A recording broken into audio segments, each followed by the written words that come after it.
Hi, can I place an order for room service, please?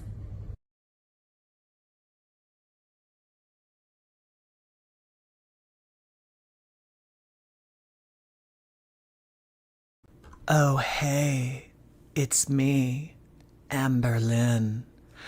I got myself a little something earlier today.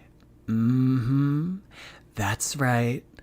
I had an unsuspecting little DoorDasher bring me over a crumble cookie.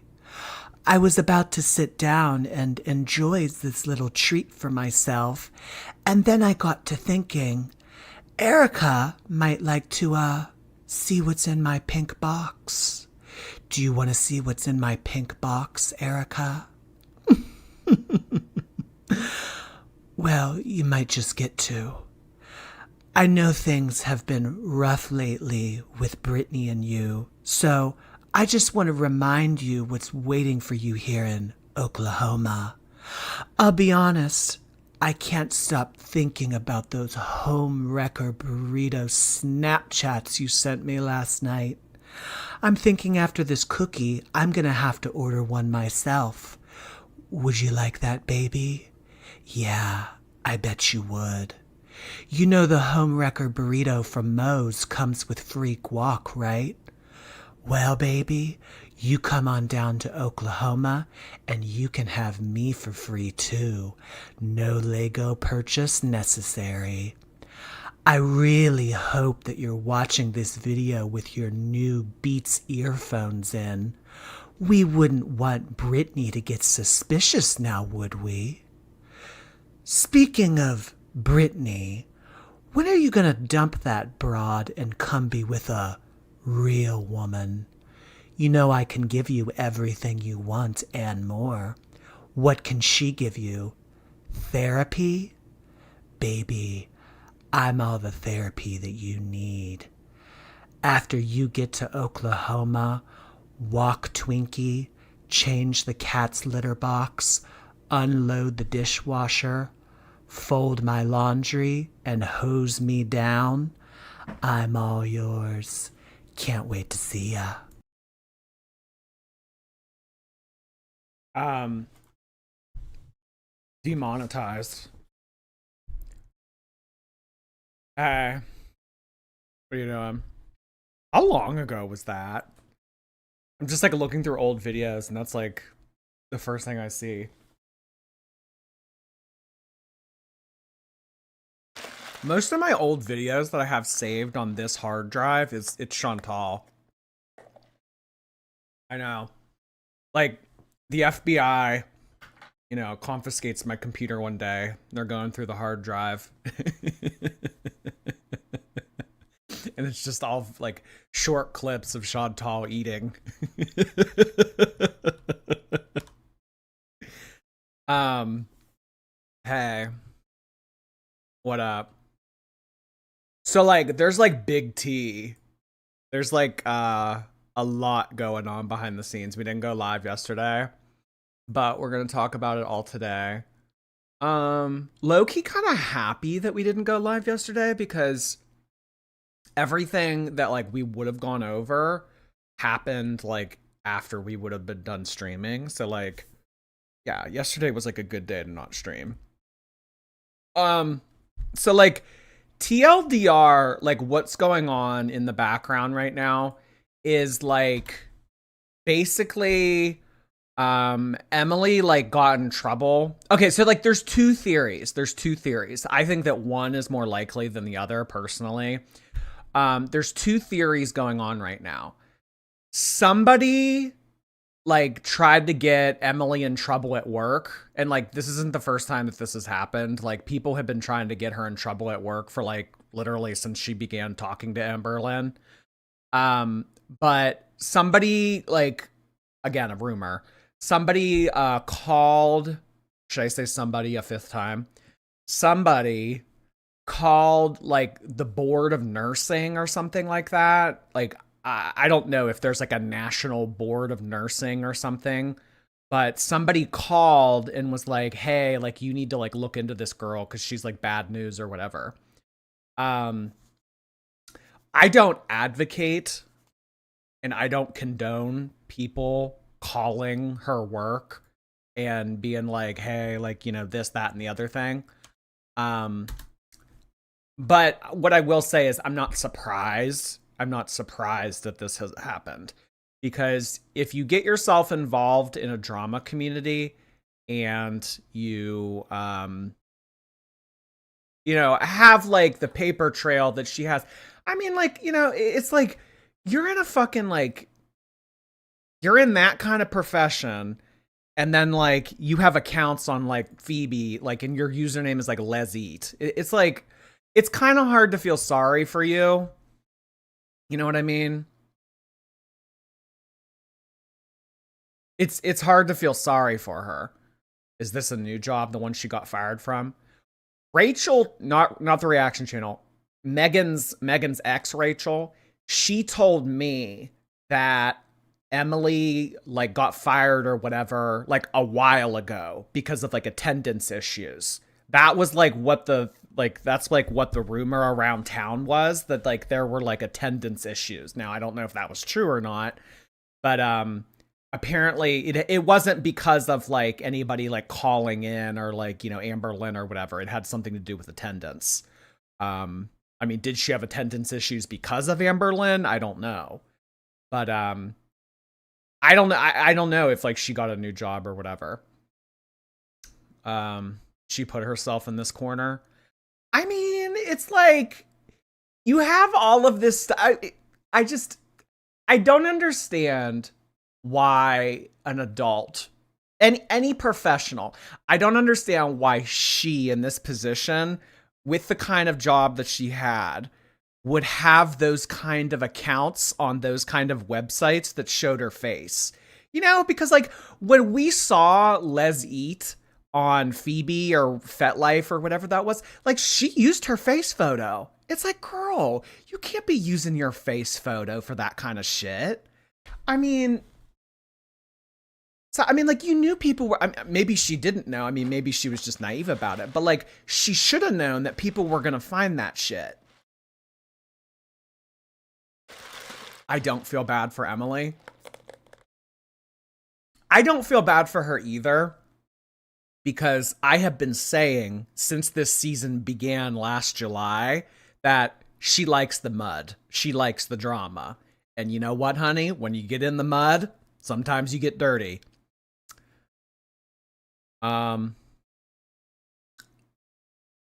It's just plain stupid. Do weird shit on the DL. How you doing, Susan? Oh, wait, Susan. I talked to all the mods and they said that no one banned you. So like, did you make that up the other night for attention? Susan like went over to Twitch and was like, somebody time me out. One of the mods is trying to silence me, and like got everybody riled up. All of the mods said that they didn't do that. So like, did you lie for attention the other night?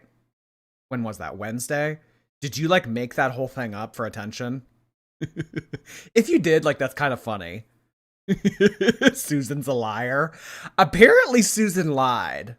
I don't know. It's just, I always tell my mom, it's like, I wouldn't get upset with them or anything like that.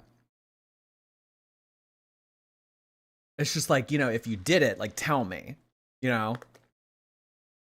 Like, I don't care, because like, you know, all the times on here where I'm like, oh, block her, block him, you know, mods get them.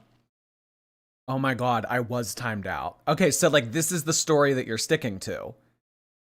You're like, you're gonna die on this hill. Like, you were timed out. I mean, that's fine. That's fine. Like, if you actually were timed out, I mean, somebody's lying. Somebody's lying. One of the mods is not being truthful, or you're lying. So, I don't know. I'll just leave it at that for now. Hi everyone. Okay, so tonight there's like things going on in the background. Like, we need to talk about Amberlynn deleting all of her live streams. We need to talk about Amberlynn putting up this weird, gigantic warning slash declaration that she doesn't think that Emily's dangerous. We need to talk about all of this. But like TLDR, I think that Emily has gotten some type of like legal counsel, and I think that she's not happy with Amberlynn. Frankly, I think that she's furious with Amberlynn. I think that she is really sick and tired of this affecting her personal life. And so, like, that's like the strange thing about Emily, though. I mean, she kind of likes to play in the fire, but she doesn't like when she gets burned and the subreddits getting taken down. Yes, I have seen that several of the subreddits have gotten taken down. I mean, here is the thing about those subreddits.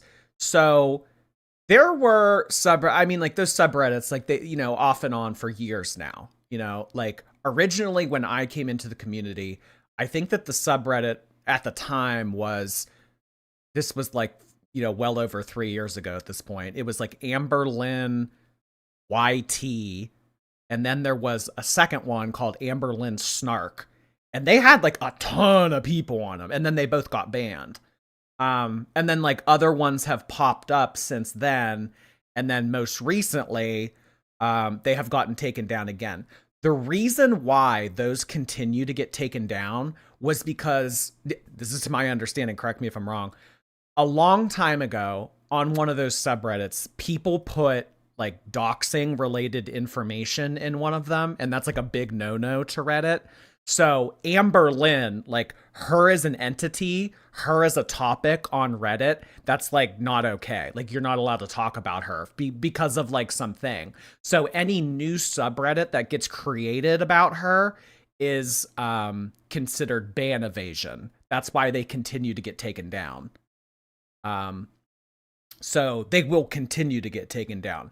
And I honestly, I like this might not be true exactly, but like one of my friends was telling me the other day that like Reddit in general is starting to like crack down on the concept of snark subreddits. I don't know if this is true, and I don't know if this is going to, see the light of day or anything, but like they're cracking down on that kind of stuff because of like the potential for things to get messy or like any type of like legality. I don't know. But so we need a code name so Amber doesn't get it taken down. I will never mention that. I will never mention them by name. So I'm never going to be like, this is the name of it. Like I'm not going to do that. What else do we have to talk about? Oh, there's like new tea. There's new tea. Okay, so like what I want to do today, I want to talk a little bit about like the Emily like getting pissed at Amber, the giant community post, Amberlynn deleting stuff, and then I want to finish what we have on the remainder of that little video, like exposing Amberlynn or whatever, the one she uploaded like 10 days ago. We have like 12 minutes on it still. I want to do those 12 minutes, finish that, and then later on in the stream, I don't know, like is Rachel here? Wait, because like I saw some of you saying like, hey Rachel or something like that. Like normally when reactors put up like these kind of videos and it's like the new breaking tea, like some people don't care, but like I do feel bad. Like, it's like that's her video. Like, you should probably like watch it on her channel. Like with Snowflake, for example, like Snowflake has like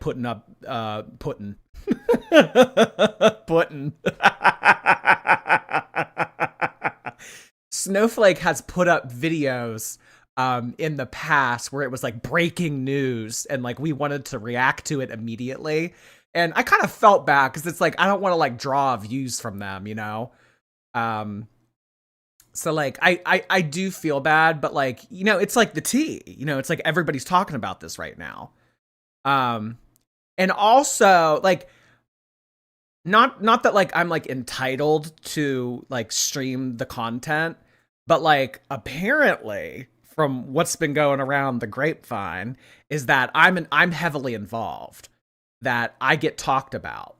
in the video. So like that might be me doing mental gymnastics, rationalizing why I should be able to stream this content the day of.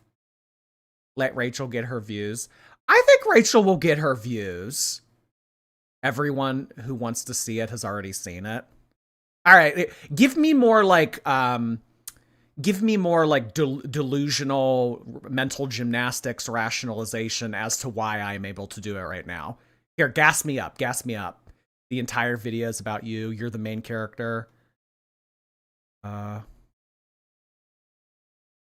Okay. Yeah. I could see that you're talked about a lot. Okay. Most of us have already seen it. You're fine. All right. This is making me feel better.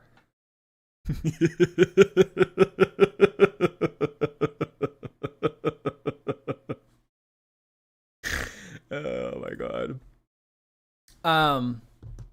Okay, so like we're gonna go in order though. Amberlynn puts up this. Okay, first of all, before we even talk about that, she deleted all her shit. Amber deleted like all of her videos. So the last one she had was girl boss $. All the ones of her freaking out over the past week, completely erased, everything taken down. And then she goes ahead and puts up this big community post that we're going to take a look at right now. KRH writes, thank you so much for 10 gifted memberships. I really appreciate you doing that. Hey, KRH, how you doing tonight? Thank you so much for expanding the community. Let's get some number 2 pencil emojis for KRH. Thank you, KRH. We also had 10 come in from Water of Life. It's really nice to see you. Thank you so much for hydrating us with 10 gifted memberships, Water of Life. Really appreciate you doing that. KRH and Water of Life have gifted many memberships over the years. We really appreciate when. Thank you so much, Water of Life. Let's get some ocean or water-related emojis in the chat. There was somebody else that sent in 5, but I don't see their username popping up. We'll get to it in a second, though. I'm not going to forget about you.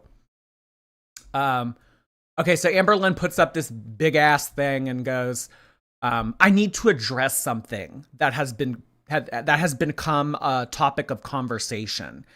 As you may have seen, there has been a lot of discourse between me and Emily in which feelings were hurt and emotions controlled. See, I don't get this part. Feelings were hurt, suing has enticed, emotions were controlled. I don't really know what this means. I want to clarify an important point that I think I may have been lost among the chaos. Emily, to my knowledge or belief, there should be commas here, Amberlynn. Come on, 3.9 GPA, has never intentionally caused someone's health to decline, nor has she ever intentionally caused someone to die. Okay, so this is like glaringly to me, very obviously, I don't want to be sued language. People don't talk like this, you know what I mean? Like people don't like directly make these declarations in their statements like this unless they're trying to avoid something or unless they're trying to, do something for legal purposes, in my opinion. I think that here's what I think. I think that Amberlynn is talking to her law school friend, and I think that the law school friend is giving her legal advice, which, by the way, law school friend, you shouldn't be doing that. But I think that the law school friend is telling Amberlynn, you need to get online and you need to directly state this so that she can't use that against you in the future. More legal language here. I do not believe that Emily would ever want to cause someone's health to decline or die. I mean, Amberlynn, you were saying on here the other day, like, you like your girls 1,000+. You like your girls on oxygen tanks. Les eat, am I right? I mean, she's walking it back. She is walking it back to that tree. She's doing a circle, and she's coming back to the patio. Amberlynn has completely walked this back because she was singing a very different song just a few days ago. Emily has always shown care regarding my health and has been a very caring person in that way. Oh, sweet Jesus. Oh my God. Well, I don't know, Amberlynn. That's not really the tune that you were kind of humming to us the other day when you were telling us that when you wanted a 20-piece McNugget from McDonald's, she kind of said, well, why not 40? I mean, in my opinion, that really doesn't strike me as someone that has shown care regarding your health and has been a very caring person to you in general. The way that you have been talking about this girl is very volatile. It was a very chaotic, toxic relationship. It got physical at some points. You have not made her out to be a very caring person that has shown care regarding your health. The exact opposite, actually. But she goes on to say, any statement to the opposite effect does not align with what I believe about Emily at all. Okay, so more lawyer Lynn coming in hot here. This, honestly, I would not be surprised if Amberlynn didn't even write this. I would not be surprised if AI wrote this or if that law student friend wrote this. Wouldn't be surprised. This doesn't sound like Amberlynn. And the reason that she's, posting all of this is because she wants to make it abundantly clear that if she is put into a corner in the future, in like a legal sense, she has it on paper so that she can be like, hey, look, I posted this. This is what my viewers were able to see, blah, blah, blah. Emily has never deserved the kind of hate or accusations that have been happening in the last year and a half. Again, singing a very different song, calling Emily pure evil, saying that she, you wish that you would have met her, you would have never met her. I want to remind my audience and reaction channels that while the drama is entertaining, these are real people with real lives behind them. Well, Amberlynn, you should have told yourself that when you decided to take this very tumultuous relationship to the next level. As soon as you guys got together, people within a day found all of her accounts on all of these different weird websites, and really that should have been the end of it. The old saying, to love something is to let something go. You should have let her go at that point if you actually cared about her. But no, you didn't. You stuck your middle finger up to the whole internet, said, you guys don't want to see me happy. You guys don't want to see me with this girl for all of your personal selfish reasons. So, you know what I'm going to do? I'm going to pursue a relationship with her. I'm going to move in with her. I love her and she loves me. Well, you should have known, Amberlynn, with your very controversial following and controversial self that you have as a digital footprint here on the World Wide Web, you should know that that was putting her in harm's way. So for you to come on here and say, I want to remind reaction channels that these are real people with real lives behind it. But you know what, Amberlynn? I and many of the other reaction channels have been telling you over a year now that this was not a good move, that you shouldn't have done this, that no party involved was going to benefit, including yourself. And what did you do? You continued to pursue it. So if anybody needs to be told this whole, well, you need to remind yourself that there's real people with real lives at stake here, I think it's you, sweetheart. Please do not make this worse for anyone involved. To do so is harmful. These past few days have been painful for both of us. I need everyone to know that I will be continuing to pause, reflect, and focus on moving forward in a healthy way. Thank you to everyone who's been kind and understanding. Okay. So, bullshit, AI, lawyer Lynn, blaming reaction channels. That's basically what this can all be summed up to. The beginning sounds incoherent enough to be Amber. I think that there is a little bit of Amberlynn sprinkled in this, but I think that largely this was composed by a computer or someone else. Emily wrote this and threatened Amber with the videos. See, okay, so like that's the next thing that I want to talk about. So everyone knows that Emily has these videos. Everyone knows that Emily has what has been referred to as the BPD meltdown. You know, there's like this golden video on Emily's phone in her photo gallery of Amberlynn freaking the fuck out, and we would all find it extremely hilarious if we were to able to see it.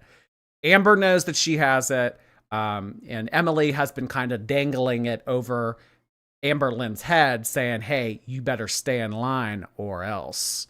And we don't know if that's it. We don't know if that's it. I mean, it might not just be the BPD meltdown. It might be other stuff. There have been accusations that Emily has videos of Amberlynn struggling to get in the car. And, you know, some are more tame than others. Some are more mild than others. But, like, I think, like, what has gotten into both Amber and Emily's head over the past couple weeks is, okay, like, how can I sue my way out of this? How can I get an attorney and fix this? That's like what they've been thinking of recently. So like Amber's trying to go the route of like, well, if she does something with the intent to cause harassment, then I could get her on this. Like I don't know. They're like playing with different theories in their heads and everything. You know, what I will tell either of them is that if Amberlynn's trying to sue Emily and Emily's trying to sue Amberlynn, I think that both of them will have a very difficult time having any type of success in court. I mean, one, because you guys are on different parts of the country. And, you know, two, I mean, like, this is all messy internet drama. I think it's kind of hard to I think it's kind of difficult to prove intent. And I think it would be difficult for Amberlynn to prove that Emily was the catalyst in a situation where so many people are talking about one person. I mean, another thing about a video, and like, I'm in no way encouraging that someone do this because of what I'm about to say, but I think it would be difficult for Amberlynn to prove in court that Emily was the one that, you know, leaked maybe like a video of Amberlynn struggling to get into a truck. Because, you know, it's like once something's on the internet, it's on there forever. And as soon as two people have it, it's like, you know, everyone may as well as have it, you know? So, I mean, at one point it was like, oh, Erica, Amberlynn, and Alexis and Emily were the only people on planet Earth that had the cookie video. It's like, well, you know, only one of them had to leak it. And, you know, look what happened with the cookie video. So, Jordy, you're going to be called to the stand as a witness. Oh, good God. Judge Jordy and the executioner. They were allegedly selling that video. Okay. There were people. I did see that as well, and we can talk about that. The whole, like, they had the video of Amberlynn on some weird website struggling to get into a car. I have heard through the grapevine that was bullshit. That's just what I've heard. You know, obviously I don't have anything to back that up, and I don't have any proof, but the whole like rumor about this video of Amberlynn struggling to get into a car or whatever that was sold on FetLife for $7.99 or whatever, I have heard through the grapevine that was bullshit. No mention of the Rarity allegations again. Well, Amberlynn has told us in the past that she has no interest in talking about Rarity. She doesn't really have anything else to say. She did, however, say in one of her live streams that she deleted recently, you know, basically implying that it was Emily's fault. But I think at this point, Amberlynn would just rather all of this die down so that she doesn't have to continue to, you know, fight this fight with Emily. But it's just kind of like a very strange situation, and I really don't know which direction Girl World is going to take after this, because, I mean, Emily, like, is she gonna like just hold on to these videos forever? Is she going to like, randomly release them in the future? Like, I don't know. But if I were Amberlynn, I'd be annoyed. Because it's like, she kind of, I mean, like, I don't know if anyone listening right now has ever been blackmailed, but it's like, it's kind of like, well, what the fuck do you do, And especially with like a digital footprint, it's very hard to like keep things under wrap. I mean, especially in like an explosive community like ours. We're not going to let her live Rarity down. So I think there's like certain things that they're like trying to like navigate around right now. And the whole topic of Rarity right now, we have heard Amberlynn talk about in her live stream. She has said, well, everybody's saying that I did that to Rarity right now. You're just proving my case. She's trying to like, I don't know, in her mind, prove some type of case that she was a victim of mental distress because of like rumors that people had online or something. So I don't know. I think that there's like a few different angles that Amberlynn is like doing mental gymnastics right now, thinking like, oh yeah, I can sue them because of this. I really don't know. But the fact that all of this happened, my personal opinion, I think that what has happened recently with someone allegedly contacting Emily's work or whatever, like calling the board of nursing, I think that pissed Emily off, because I think that is going to encourage people to investigate Emily and say, like, I don't know, should you be a nurse? I think that's going to incite some type of investigating. And I think that she flipped the fuck out on Amber and said, you need to take all that shit down right now about me, because I don't want to lose my job. So this is why Amber came on here and did this, because if she doesn't do what Emily says, it's basically like, okay, Winnie the Pooh meltdown video getting on released, So I don't know. It's a very messy situation. I'll tell you that much. Suing has enticed. Has it? Suing has enticed.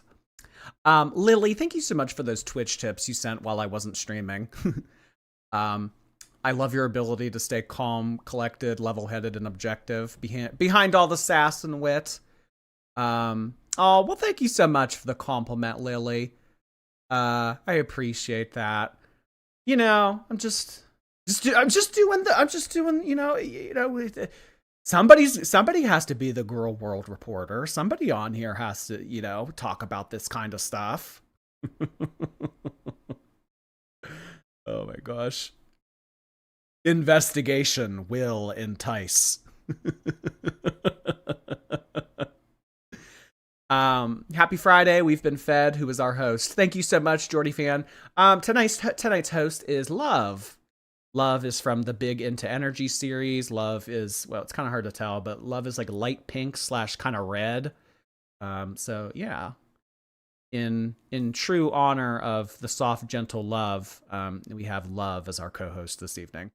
We also have Dream Poe too, but Dream Poe's feeling a little under the weather, so I don't know how much Dream Poe is going to have to say. DJ, thank you. Thank you so much for sending in a super chat. I really appreciate that, DJB. Thank you. 20 gifted memberships have just crash landed into the chat via K-Bear. Thank you so much for doing that, K-Bear. Holy cow. 40 gifted memberships already. Thank you so much, Mr. Sorry. You know what it is? When I think of bear, I think of man. So like, that's just like why it slipped. Ms. They, them, K-Bear. Gender neutral. I think K-Bear's a woman, though. Polar bear emojis in the chat. Thank you so much, K-Bear. I appreciate ya. Okay, so... yeah, I mean, there really wasn't too much tea from this. It's just like Amberlynn on ChatGPT being like, how does suing not entice help me? That's really all that this is. So I want to finish the remaining like 12 minutes we have on that video. And then I want to watch the new stuff. Where is it? Amberlynn. Exposing Amberlynn. These in between screenshots, so you can see the timestamp on this one is. So I have not seen any of this new video yet.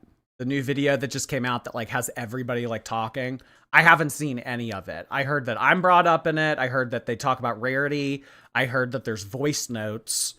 I don't know. Is there any like other good tea? I'm not going to cause you stress. You can come into home and go to bed. I'll even order you something to eat if you're hungry. Let's eat. I'll even order you something to eat. Wait, why did she say it like even? Like as if this is like a special thing that she's doing.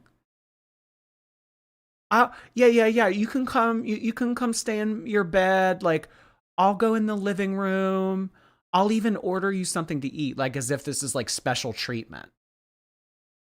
I don't want war. I just want peace. All right, Tolstoy. I don't want to sleep by you. What am I supposed to do? I'll sleep on the couch or on the extra bed. Oh my God, in the basement. Wait, that's hysterical. Amberlynn went to the basement. Just like Megan.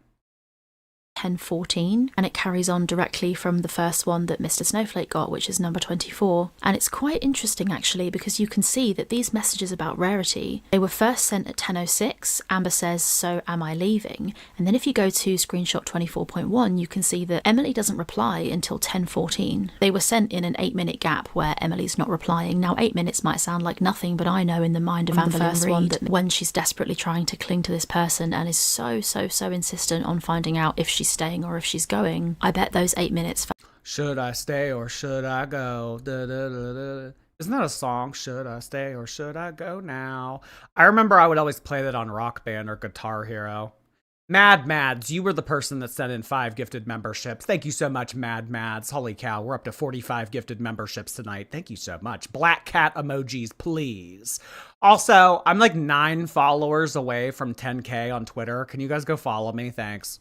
Felt like a really long time. And this is the beginning of even more class A manipulation from Amberlynn. So you can see she messages here, "I'll even order you something to eat if you're hungry. I'm mentally exhausted. I know you are too. I don't want war. I just want peace. It'll be okay." This is her trying so hard to make amends. She can't bring herself to actually fucking apologize for what she's done. But wait, that's a great point. Yeah, I know. All of this, but no apology. All of this, but no sorry. You can have your bed. I'm not going to cause you stress. I'll stay in the basement. I'll DoorDash you something. I just want things to be peaceful. Like all of this, but no apology. she is able to identify that she wants peace, but she's not able to do the accountability taking that is required to actually manifest that peace. And you'll see why I say this is such bad manipulation in a second. We see Amberlynn's not good at manipulating. I mean, to be a good manipulator, you have to be smart. You have to have a good memory, and you have to be sneaky. Amberlynn isn't any of those things. Emily reply, "I don't want to sleep by you all week, so what am I supposed to do?" Amber replies, "I'll sleep on the couch or the extra bed. You can have your bed. I don't want this to hurt any more than it already does. I'm not here to cause you distress. I love you tremendously, and I wish you felt hopeful that we could fix this, but I understand." It almost sounds... No! I really wanted to grow old with you. The way you looked at me, I wanted to see those eyes for the rest of my life. Oh my God. It just became a Nicholas Sparks novel all over again. This is annoying. This is annoying. Let me fix, I'll fix our relationship with a DoorDash. And I want you to stare into my soul for the rest of, we have together on this planet. This is annoying, Amber. You're annoying. like she's starting to see where Emily's coming from, and she understands Emily's position. And Emily's position has been very clear throughout all of these messages. You hurt me. Yeah, I know. And like, that's the thing. Like the whole, like, really, you want to grow old with this woman? I mean, girl, I mean, like, do I have to say the obvious here?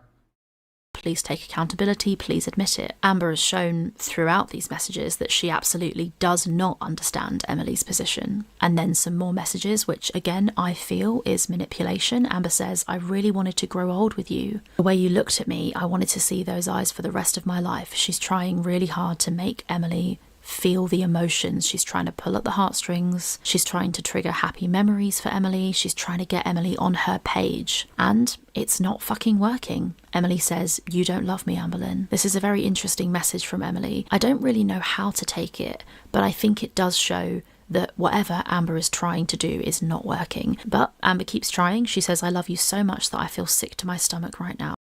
So I shouldn't say shit like this to my ex? No.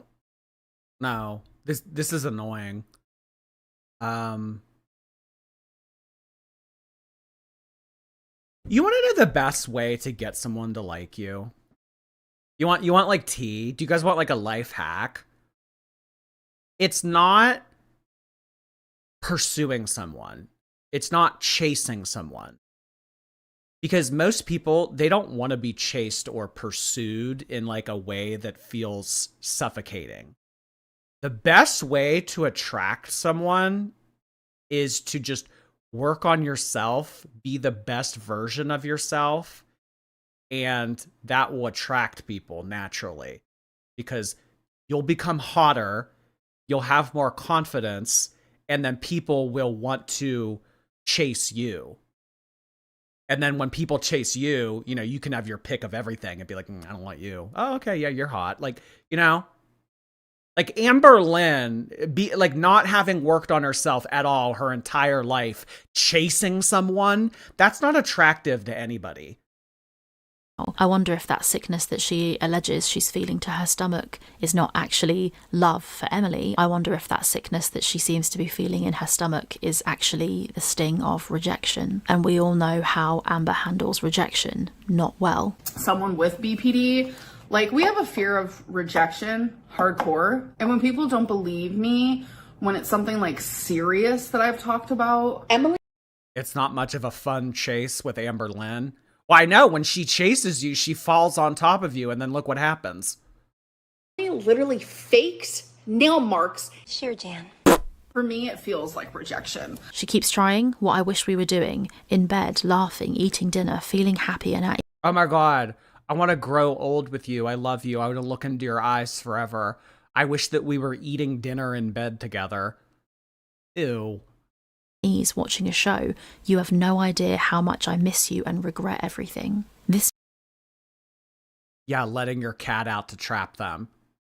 Oh yeah, like how some people trapping somebody with a baby. It's like, oh well, you can't leave me. I'm pregnant. You can't leave me. Rarity's missing. You know, like trapping someone, that's like last resort. Usually that isn't the first method that people take to try to get someone to like them. That's like last ditch resort. And if you're having to make that last ditch resort, the relationship was doomed to begin with. So yeah.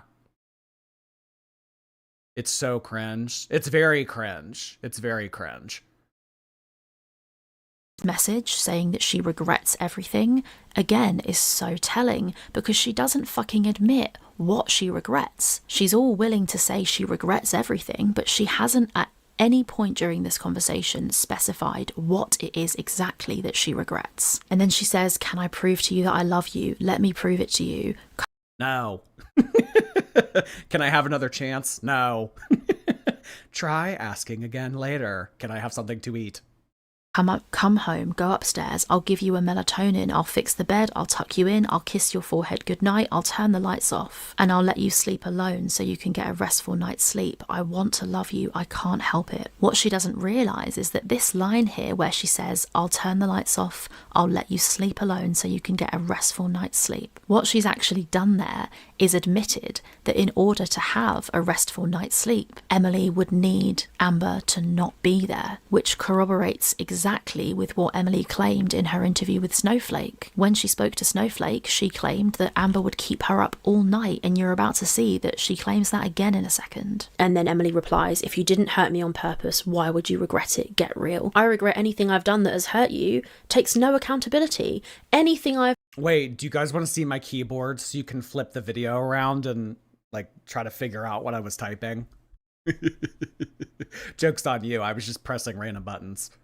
done, it could be anything. Whatever you think of. If it hurt you, I'm sorry. That is a cop-out of an apology. That is not an apology. And then, oh... I know, I'll let you sleep. That's crazy.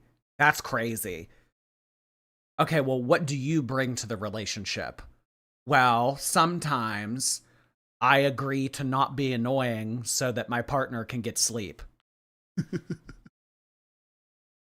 I don't want you to touch me. You don't love me. Go back to Oklahoma. OMG, Princess is out. Girl, the timing. Caitlin Ray, thank you for 17 months. If you don't turn this crumble video off, I'm ending my sub streak. Come on. What's like a, you know what I was actually thinking about doing? We could do in the beginning of every live stream, what's called memory lane. And basically what we do is like, you know how on Facebook, it'll be like, oh, this is what you were doing this time last year, or this is what you were doing in 2011 on this day. Like we could do that, but like girl world, you know? So like we could go back and look like, oh, you know, October 17th. I mean, we kind of do that already with like very big events. Like, you know, like we did that with the poop gate thing with Chantal. I mean, like there's like anniversary stuff that we've done, but like, you know, we could do it like every day even. Cause like, I mean, you know, there's just like, oh, like what were we looking at this time last year? You hit 10K on Twitter. Oh, did I? Wait, were you the 10,000th follower, Reen? Fruit?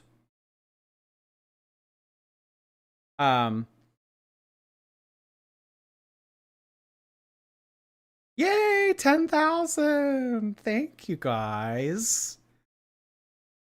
Do Amberlynn bingo? Yeah, Amberlynn bingo's fun. I've always enjoyed that when other reaction channels do that. Breeze, thank you for 8 months. Happy Chappy, thank you. I hope you realize you're responsible for ruining the kindest, gentlest love Amber has ever had. Yeah, I single-handedly made Amberlynn miserable and single. Yeah. I mean, there's no other way to put it. Brian Cook, thank you so much for that. What the actual F did I walk into? Oh yeah, you probably weren't around back then when I made that cookie video. That was yeah. Cause like you're like sort of newish, like you're within like 5 months ago, right? Yeah, you weren't around back then. Angelique, thank you for your membership. Oh my god, Princess is out. And I've always read this line and thought, this is weird. I reckon that Amber considered putting Princess out as well. She's throwing everything at this. I reckon that she was like teasing, saying that Princess was out, thinking that maybe if Emily's cat was out, maybe Emily would come home. And then there's some quiet. Emily doesn't reply. And then Amber says, Emily, can I ask you something? Emily says, what? Amber says, can I have another chance? Emily says, no. Amber says, so you want me to pack my bags and leave? Emily says, yes. The manipulation doesn't seem to be working on Emily. She wants Amber to go, you know, firm. This will never, nothing will top this.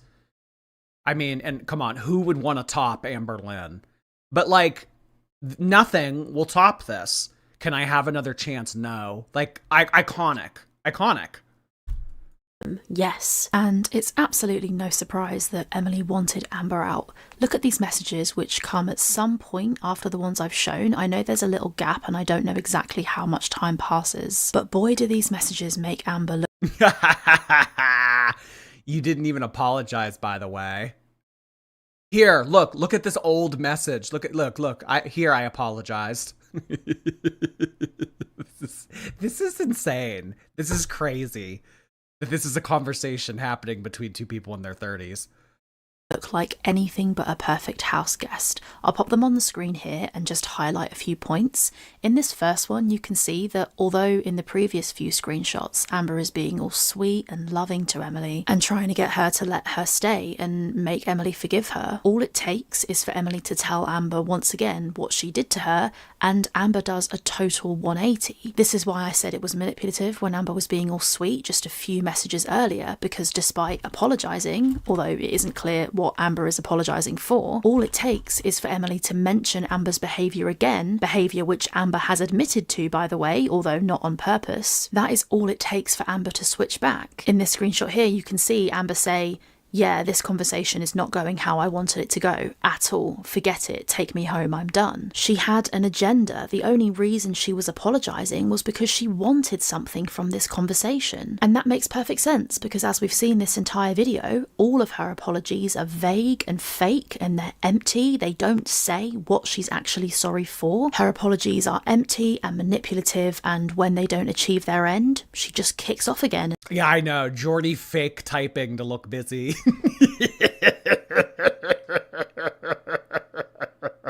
You know what these streams are going to start to become?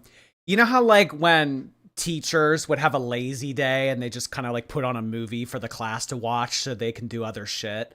You guys, I'll just like put on someone else's reaction channel, let it play for 2 hours, and I'll play World of Warcraft. That's how they always go anyway. I talk a lot. Ew. No, actually, you know who I'm talking to is Cardigan. Yeah, I'm talking to Cardigan right now. And changes her mind. If we look at this next screenshot, we can see Amber mentioning that she was betrayed by Emily, and we can see from Emily's response that this does Ooh, Amber copying me. Look, oh Lord. When did she ever say, oh Lord, before I became a reaction channel? Ew, obsessed with me, copying me. appear to be true. Emily says, "I get that what I did hurt you, but that did not give you the right to say those things about me. Now I know how you really feel about me." Now I have got no idea what Emily did, but it's clear that she did something. She admits it here. "I get that what I did hurt you." Amber claims that what Emily did was betray her in some kind of way. Like I even said in my live stream, I crashed out bad. When she would betray me or hide things from me, I still can't look at this and not think of that that Fire Lord's son from Avatar: The Last Airbender. When I look at her eye like this, all I see is Zuko.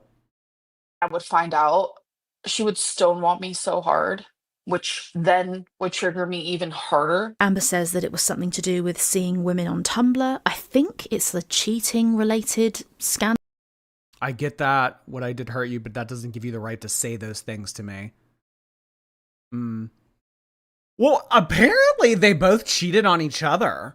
Cause like Amberlynn considers Emily looking at like sexy oxygen tank pics on Tumblr cheating. She considers that cheating. And Emily accused Amberlynn of having messaged Danielle when they were together.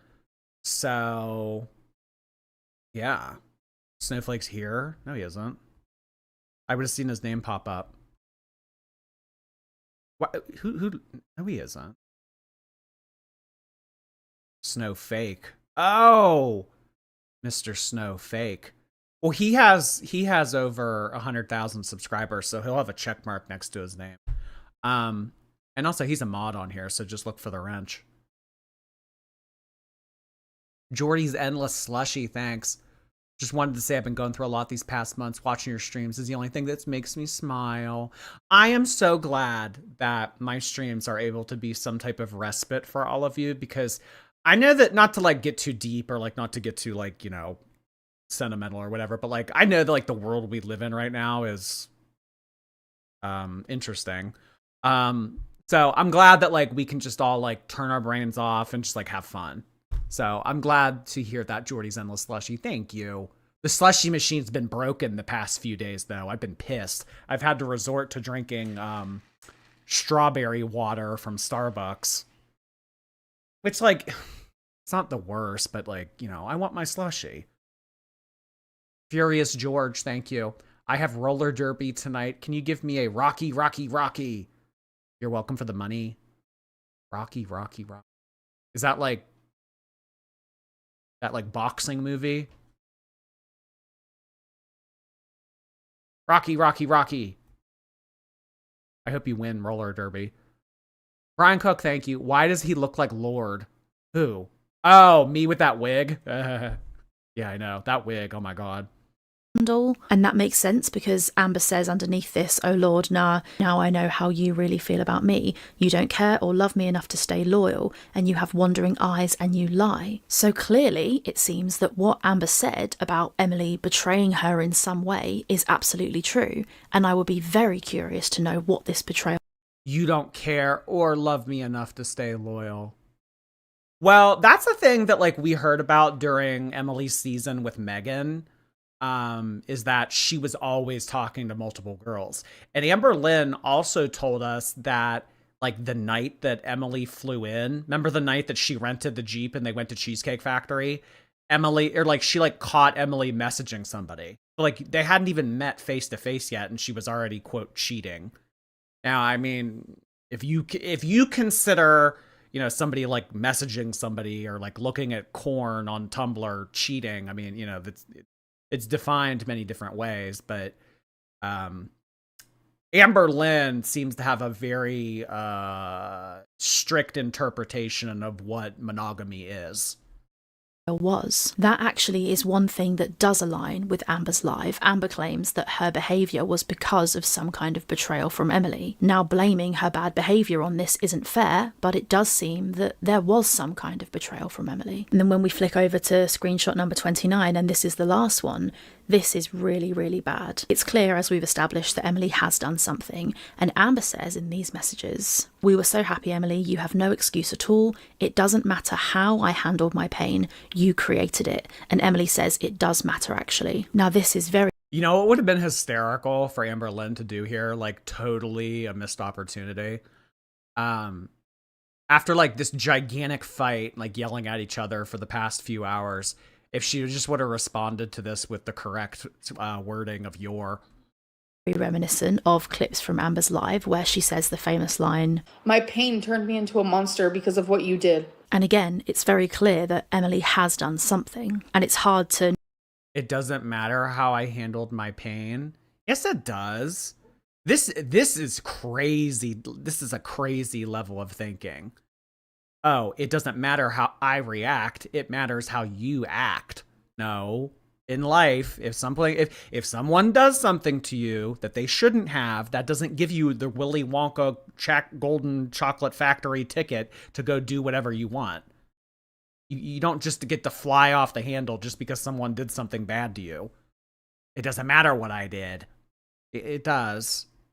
Know what to say about that because I don't know what it was, but Emily admits it, so she's obviously betrayed Amber in some kind of way. However, I personally still don't think that it's fair for Amber to say this. It doesn't matter how I handled my pain, you created it. That is absolutely objectively not true, and we see Emily saying that it does matter, and I think you're making yourself the victim. I'm so done with this. See, isn't it annoying when other people do it, Amber? Isn't it annoying when someone is constantly trying to make themselves the victim? You aren't the victim. I'm the victim. Oh my god. It's like two children fighting over the same role in the school play. No, I get to be Juliet. It does matter. What Emily did to betray Amber while they were in a relationship matters also, and it is completely unacceptable to say that somebody hurting you gives you an excuse to behave however you want. We see Amber say, "You're making yourself the victim. I'm so done with this. You aren't the victim, Emily." Obviously, Amber is a victim of something because Emily seems to have done something to her, and at the same time, I think it's exceedingly clear from all of these messages that Emily is a victim of Amber's. And the thing is, and one of the main reasons I think this video did need to be made, is that this story corroborates and validates the story of Amber's other victims. We see these capital letters, Well, yeah, I mean, they all say the same thing. I mean, you know, But we had like one person tell a little bit of Jade's story, but Jade never really told her story. But yeah, I mean, they've all said the same, like some of the same shit to some degree. It's like, are they all liars? Local bird brain, thank you. I could have lived the rest of my life without remembering crumble cookie crumble. You don't ever get to forget. Patricia's hot sister, thank you. I've been hearing you slander adults play video games. What do you think about adults who color? Zoloft heart hands.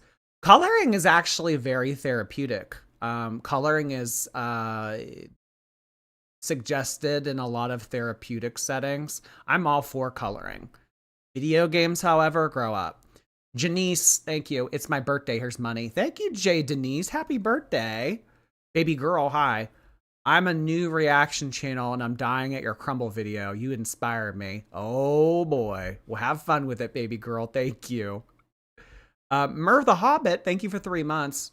Thank you for providing stupid, silly content. It makes days feel lighter. Oh, you're welcome, Mur the Hobbit. Thanks for your Twitch membership. Slurple, hey. Oh my god, that's it. I'm ready to gain 500 pounds and get hosed down, covered in cream cheese. Yeah, see, it's not all bad being 700 pounds.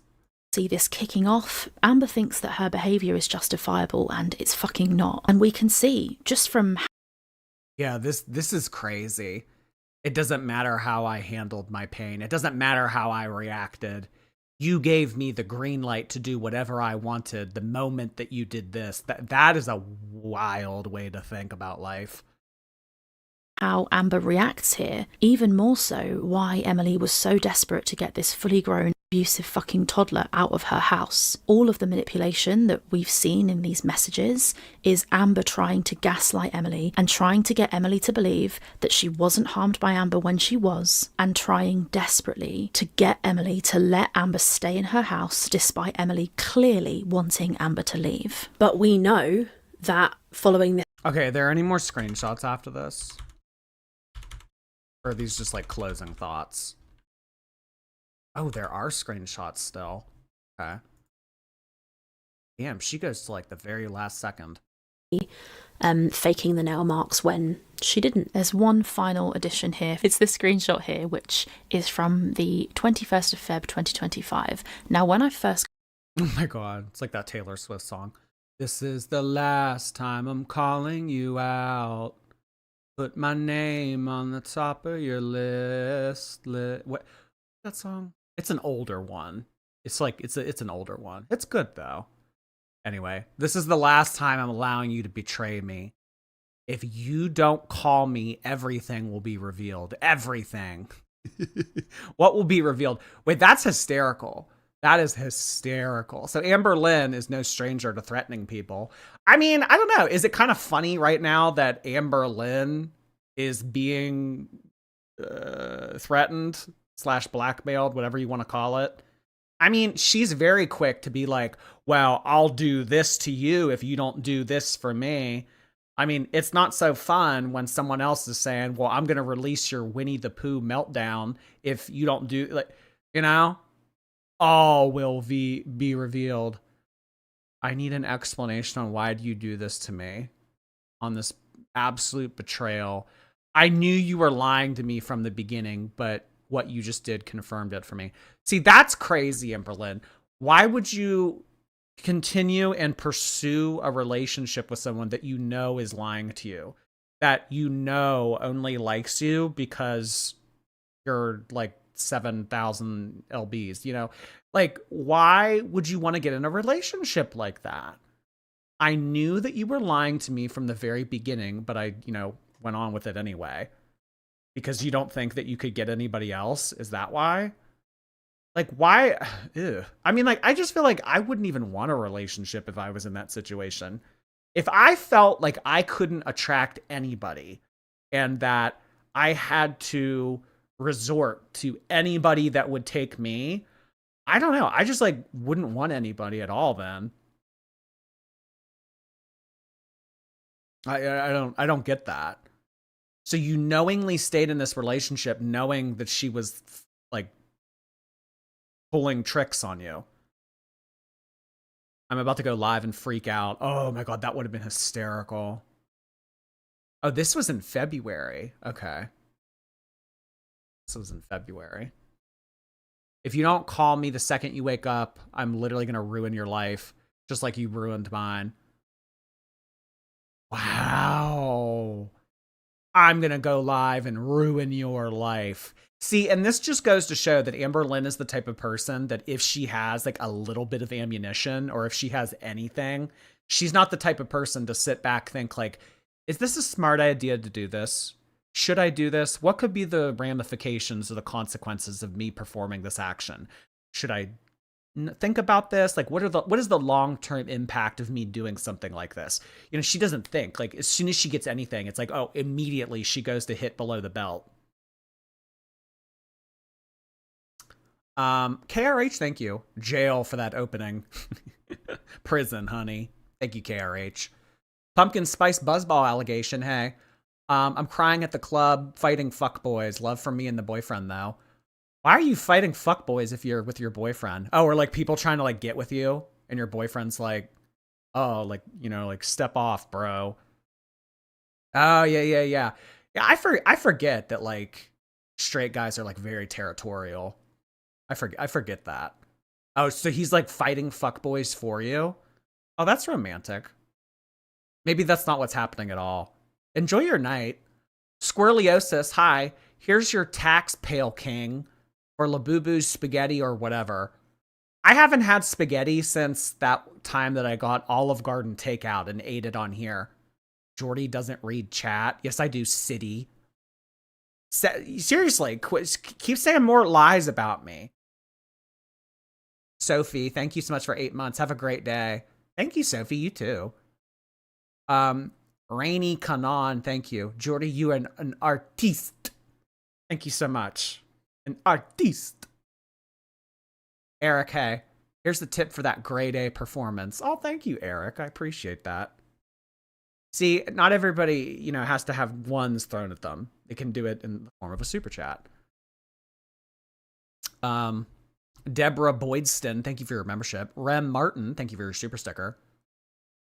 Okay, so like, do we read like the new stuff though? Or I mean, like, do we start with the new stuff? Okay, so like we've read all this. I'm gonna go live. I'm gonna ruin your life. Like this is very, you know, Amberlynn. Like, you know, I'm gonna get you back. I'm gonna get revenge. I'm gonna talk shit on you. Watch out. Okay, so this does not surprise me at all. Okay, so the new stuff. The new stuff. Hello and welcome back. As you all know, Amberlynn Reid went live. Okay, how many views does this have? 30,000? How many viewers do I have? 4.3? I feel bad. Like, in a perfect world, I would wait like 48 more hours and then stream this. But the way that I'm justifying this is a lot of this has to do with me. So I think that, you know, I should be able to have a voice. I will not be silenced, nor will I be silent. Jordy's Dreamsicle, thank you. I gave your chat money to Beck because she won't. Oh, because Amberlynn won't. Yeah, really. I saw Beck made a post, and it was like, I went to the doctor and they didn't really know like what the mass in their lung was. It was like they have to biopsy it or something. So God, like that would just be terrible. Like having to constantly play the waiting game. You know, it's like waiting for results to learn if something inside your body is cancerous. Like that would be a terrible way to live. Like having that in the back of your mind all the time. Ugh. I hope, yeah, Beck can't catch a break. I really hope that things look up for Beck soon. Somber Otter, thank you. You just got home in time for the live, lost 35 pounds, gone down 3 sizes. Everybody is losing weight recently and exercising. So many of you are like, yeah, like I'm working out while listening to your streams. I think that that's awesome, guys. Exercise is very good for you. Oh, hi, Tammy. How are you this evening? Emily made her feel good Emily made her feel beautiful in the good moments like no one before. Those moments came with a high price tag, traded for chicken nuggets and personal dignity. Yeah, that's kind of like what Amberlynn thinks of. It's like, I am not really going to ever be loved by anyone, so I have to find someone that will love me for me. But the thing about that is, like, you can change yourself, though. Yeah, no one might, like, you might be thinking to yourself, like, you might not be in a very attractive candidate of a partner to someone in your current state, but the more you work on yourself, the more you'll be attractive to other people. So I don't know why Amberlynn sits around and, you know, crosses her arms and waits for someone to like her in this very decrepit state that she's in right now, when she has many resources to change things and become a different person. I mean, you know, take a look at Tammy Slayton, for example. Like, on the first season of 1,000-Pound Sisters, do you think that Tammy Slayton was all that attractive of a candidate to people looking to get into a relationship at, what was she, like, between 600 and 700 pounds, not working, living with her sister?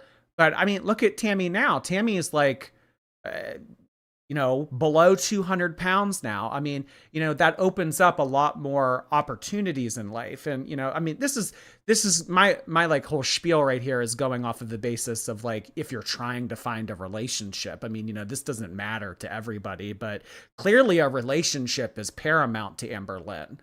But I don't know why Amberlynn just waits around for someone to like her in the state that she's in. She'd be a lot more, of a better candidate and likely to find someone that likes her for her if she changes herself. I don't know why she's expecting to find someone that will fall in love with this very flawed version of herself. Sorry, tangent. Brookshire, thank you. Jordy's really trying to go to Hawaii with his shirt. Oh yeah, aloha. Thank you, Brooke. Clickety clackety, clickety clackety. Had a bad day yesterday, and my boyfriend said, hopefully Jord goes live. Thanks for going live. Oh, wait. Your boyfriend is relying on another man to make you happy? Now I know why you said boyfriend and not husband. Food for thought. Party Poison, thank you. I've been watching since Eugenia, but I'm usually quiet. I love your content. You're so funny and brighten my day. Thanks for all you do. Oh, thank you so much, Party Poison. Yeah, I would continue to make Eugenia content, but we have not seen or heard from Eugenia in a very long time. I mean, I do see, like, peripheral stuff of people, like, getting creeper shots of her at Disney World, but yeah, she doesn't really exist anymore. So thank you, Party. In these two live streams here just a couple of days ago. In these lives, she appealed to the ultimate source of truth, her journal, and doubled down further on her allegations of DV against her. Ooh. Don't forget Rarity. Okay, I'm gonna go to the bathroom real quick before, like, we really get into this. Her ex Emily, and further lied about her cat Rarity by giving us a third Rarity going missing story. Amber claims she faced all different kinds of bad treatment by her ex Emily. If you want to see my critical analysis of the journal entries and all of that, you can go and watch this video here. In that video, I use Amber's own words and proof from her own YouTube channel to show once again that she is an absolute liar and that her storylines cannot be trusted and that she owes her audience better. I picked out lies and inconsistencies in those live streams using proof that we had all already seen. In this video, I'm going to use new, never before seen physical proof to strengthen the argument and give some context. I've said this before, but the reason that this matters and the reason that I keep doing it is because Amber has got on her public platform and lied about many, many, many people and displayed awful, abusive behaviour over and over and over again, and frankly, it just can't carry on. So that's why I'm making this. It's important, if her lies can be proven, that they should be. So that's what we're going to do. If you've seen those live streams, you'll know that Amber goes on to show texts on her phone. Amber uses these texts to try and prove that she is the victim of verbal abuse which she faced from her ex Emily, who she claims said awful things to her and hurt her and threatened her. Amber so strongly insisting that she was threatened by Emily is quite funny, because there's actually loads and loads of proof that she's the one who threatened Emily. You'll see more evidence of that in this video, and making threats is kind of what Amberlynn does, whether it's to her exes, her current partners, or reaction channels. And Jordy's lucky that I'm a lazy fucking bitch, or his ass would have been sued forever ago. You're lucky I'm lazy, because honey, I got the money. I got the time. That's weird. That was a really weird thing for her to say. Jordy would have been sued forever ago. Like, for what, Amber? Like, literally for what? Because I watch your videos and talk shit? You're gonna sue me? Like, literally for what? The I'm bored shirt. Oh, I know. Very fitting. Sammy, thank you. Let's eat, girls. Frog heart hands to ya. Thank you so much, Sammy. That was a really generous donation. Frog heart hands back to ya. Let's get some frogs in the chat. I got the lawyer. The lawyer. No, I'm dead. She acts as if I don't have all of those things too. Like, as if somehow Amberlynn has something that I don't. But I'm lazy. As usual in this live stream, Amber ignores and skirts around what people actually care about, which is her cat Rarity, in favour of saying that Emily called her a cunt. You'll notice throughout this live that Amber neglects to properly address the far more serious allegations that she made of actual DV, and you'll notice her repeated lies about her Rarity story and the alleged animal abuse. She instead focuses on a woe is me narrative where her ex-girlfriend called her a cunt. You'll also notice that Amber neglects not only her pets, more evidence of which is shown in this video when her little dog Twinkie gets up on her lap and you can see Twinkie's claws. And they are literally grown round in a curve, and it's just like, oh my fucking god. Yeah, really. Oh my god. And I thought that, remember, like, oh, let's take her to the vet and let's get her trimmed or whatever. Amber, walk your dog or give her away. Take her to the groomers. You cannot leave a dog like that. It is so cruel. But Amber also neglects to provide any context for the messages which she shows in this livestream. Instead, Amber claims that she is the innocent victim who was verbally attacked out of nowhere. She did nothing to provoke this treatment and is, of course, the ultimate victim. Guys, y'all are always saying that we should always support the victim without proof, but when it comes to Amberlynn, all of y'all switch up like bro. No, no one ever said that. We should all support the victim without proof. When has anyone ever said that? This is her latching to a point and acting like a lot of people said this. No one said this. Really, I'm Team Amberlynn for real. Fucking thank you, Blossoms. Thank you. And that's exactly what I always say. Oh my god, that's her exactly, teardrop. Dumbass in my chat gassing me up. Thank you. Exactly. 100%. It's always believe the victim, but never when it comes to me. I am the fucking victim in this. This time I am, you guys. I'm sorry to fucking break it to you. This time I fucking am. Now note that in the clip you just heard, in saying that, she admits that she in fact was not the victim in her previous relationship. Yeah, I know. So all the other times it's bullshit. That's really funny. This time I am. I know all those other times it was bullshit, but actually for real, this time, you should listen to me. Relationships. And this slip is in itself a massive win for Casey and Beck and Destiny and Crystal and maybe even Jade, all her exes who she is accused of abuse. And it's also worth saying here that in this live, Amber gets really angry and she hits down on the table as she's... Yeah, that's scary. Anytime that Amber ever gets like super mad, she like immediately starts to like get handsy. Ugh. I could throw this at your head. Sleepy Critter, thank you. Is this enough for you to never play that cookie video again? I don't plan on playing it again. Thank you, Critter. Sammy, hey! Oh, sorry, I read yours. Peeps, hey. Getting over the worst case of strep I've ever had. Strep throat, heart hands. Really? Strep throat? I've only ever known of, like, kids getting strep throat. You know what I mean? I don't know. Do adults get strep throat? I just feel like that's like a little kid illness. It's like, I remember like when I was little, like everybody, like kids got strep throat, but then like the kids that like got it a lot, they would get their tonsils out. Strep throat's terrible. It's usually more in kids, but adults can get it. Do you work with, well, actually, me, do you work with kids? Me asking you that. Okay. Well, you know what? That's shitty. I'm sorry, hun. Hope you feel better. Can you take antibiotics for strep throat? Is that a bacterial infection? Is that a virus? You have me like curious now. Water of Life, thank you for 14 months.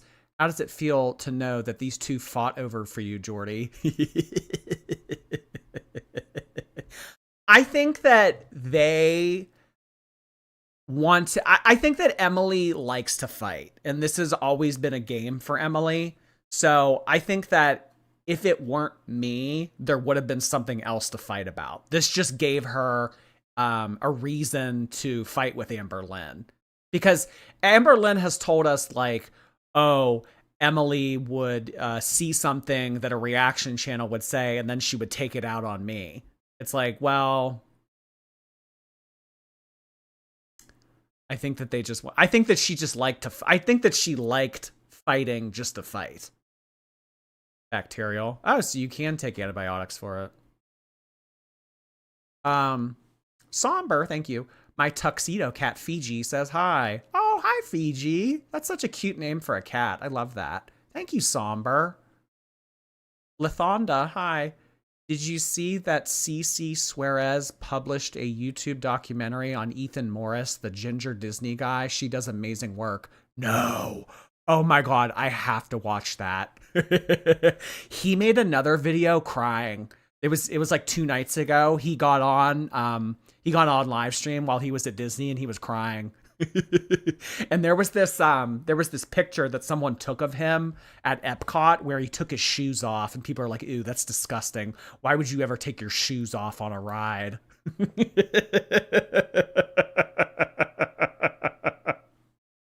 I love like the theme park community. I think that they're fun. I would do like a theme park stream sometime.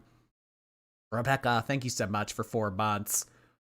Saying this, I'm sorry to fucking break it to you. which would undoubtedly scare her pets, I think, and it really doesn't help the allegations that she gets physical when she's angry. She whacks the table. So Amber says this about one of the interactions that occur between herself and Emily in these text messages. She just always like said the most foul things to me, just like out of nowhere. Amber also claims that Emily would just randomly start doing low blows for absolutely no reason. I was smiling, things were fine, I was super bubbly and engaging and laughing, and then she just kept doing low blows and low digs at me.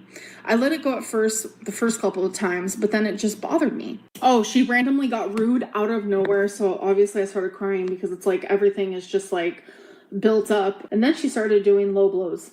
They literally always come out of nowhere. I have done nothing to her. She is lashing out of nowhere and being insane. I don't get it. Being so horrible to me for no reason. It honestly always comes out of nowhere. Ties that content and then get away with it. The post I was doing it in, and if you've seen this video that I made, Doris on the we've Amber evidence cut out of my room. And this is what Emily sent me. She was standing in the doorway of my room. Oh, okay. So this was like I was trying to console you. I didn't dig my nails into you night. The night Rarity went missing. And I was trying to get out of my room to go get some space because she wouldn't leave me alone. She was yelling at me, screaming at me. And I asked her to move like 50 times. Wouldn't do it. So Yeah, get out of the way. Leave. Stop blocking the door. Get out of the way. Amber, if someone tells you that they want you to get out of the way so that they can leave the room and you don't, that's a form of assault. It's called false imprisonment. You can't make someone stay in an area that you want them to stay in. I tried pushing past her, and she pushed back and lost her balance and fell on top of me, and I do have a dog bed in my room, but that's not where we were standing. I have my laundry pile. Normally it's in a basket, but sometimes the basket's downstairs by the laundry, so it's just some clothes next to my dresser. But she didn't trip over anything. She straight up. Yeah, the whole narrative that we got from Amber was that she tripped over a rug or something. Oh yeah, I tripped over a rug. No, I think what happened was Emily eventually got so frustrated that you wouldn't move away from the door frame that she tried to get through you or by you or tried to push you out of the way so that you would move, and then you fought back and then a struggle happened. That's what I think happened. Lost her balance when she was pushing me to keep me into the room. And then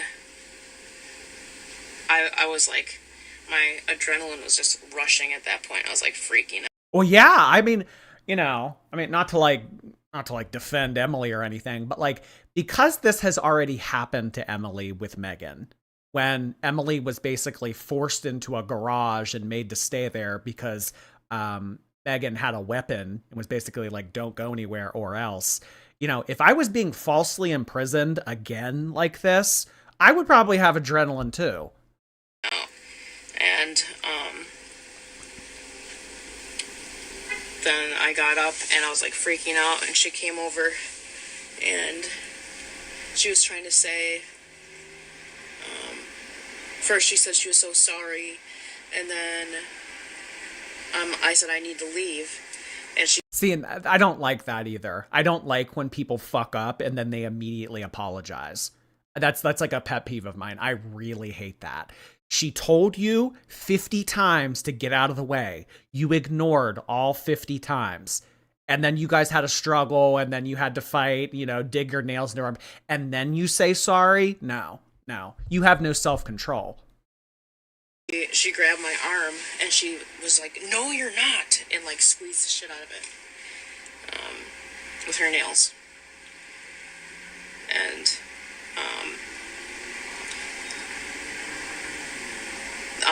and right before she squeezed the shit on my arms, like, she had pushed me to the ground. I got up and I was like sobbing, because that's like a huge trigger for me with what happened with Megan, is like being contained and not being able to leave. And that's like some serial level related stuff, like keeping someone in a room so that they can't leave. That's really screwed up. And I told her, I'm like, that is such a huge trigger for me, and I'm like, how could you do? I don't know. Like, do you think like that's why Amber did it? Amber needs to respect people's space and boundaries. You should never, ever, under any circumstances, falsely imprison someone or get physical. Like, but in terms of like two people having a disagreement, you should never hit one another. You should never falsely imprison someone. This is fucked up. Do that, and then that's when she made the comment that she can see why Megan did what she did, because Amber said that. I can see why Megan did what she did. Oh my God. So like all the while, here I am telling this story about what happened between Megan and Emily on my live streams. She's listening to all of these live streams. And then what does she go and do? She takes the story that I was telling from Rachel's point of view, and she does it in real life. That is twisted. She could see how I pushed her to the edge, just like I was doing to her. And it was like literally in the middle of the night, and like I had woken up and asked her to turn down her brightness on her laptop and turn down the sound, because I had to work the next day. And she like took her phone flashlight and shined it in my face, and I'm like, I was pissed. I'm like, what are you doing? I have to get up to work. And like it all... Oh my God. That's annoying. Trying to fall asleep and the person on the other side of the bed has their laptop on, full blare, listening to something. Escalated from there, and Like, no, absolutely no regard for anyone else other than herself. Party Poison, thank you. How do I change my username? I made it in high school. You'd probably have to go into your YouTube settings. I know that you're allowed to change it like every 3 months or something.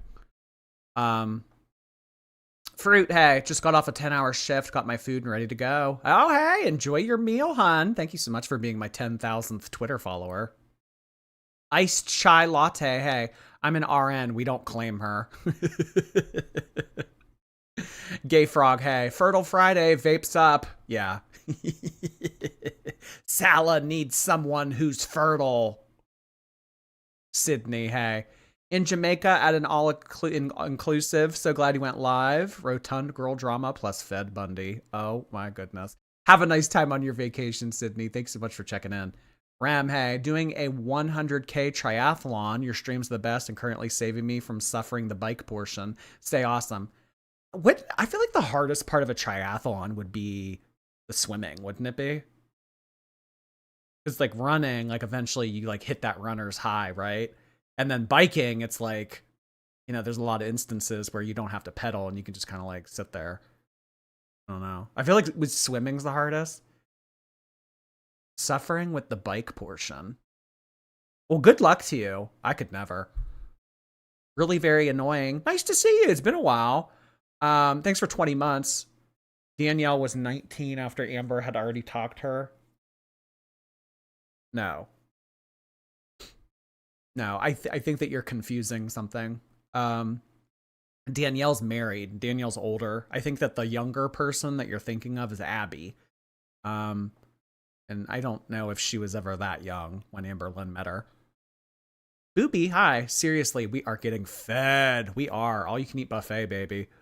Roni, thank you for 2 months. Been home sick the last few days, starting to feel better. I've indoctrinated my 80-pound pit bull Matilda. She loves you, and Karina specifically. Oh my god, Matilda. I love that. Thank you so much, Roni. because I was upset about it, it made her upset. And, you know, the whole, how can you treat me like this? And when she was upset, and I didn't want to calm her down. I'm like, you're upset because I was upset. I'm not going to sit here and calm you down. Just leave me alone, please. Yeah, why should Emily have to calm you down in a fight that you started? I mean, that's how it always went down. Sorry if I was all over the place with the timeline, but I mean, obviously you get the gist of it.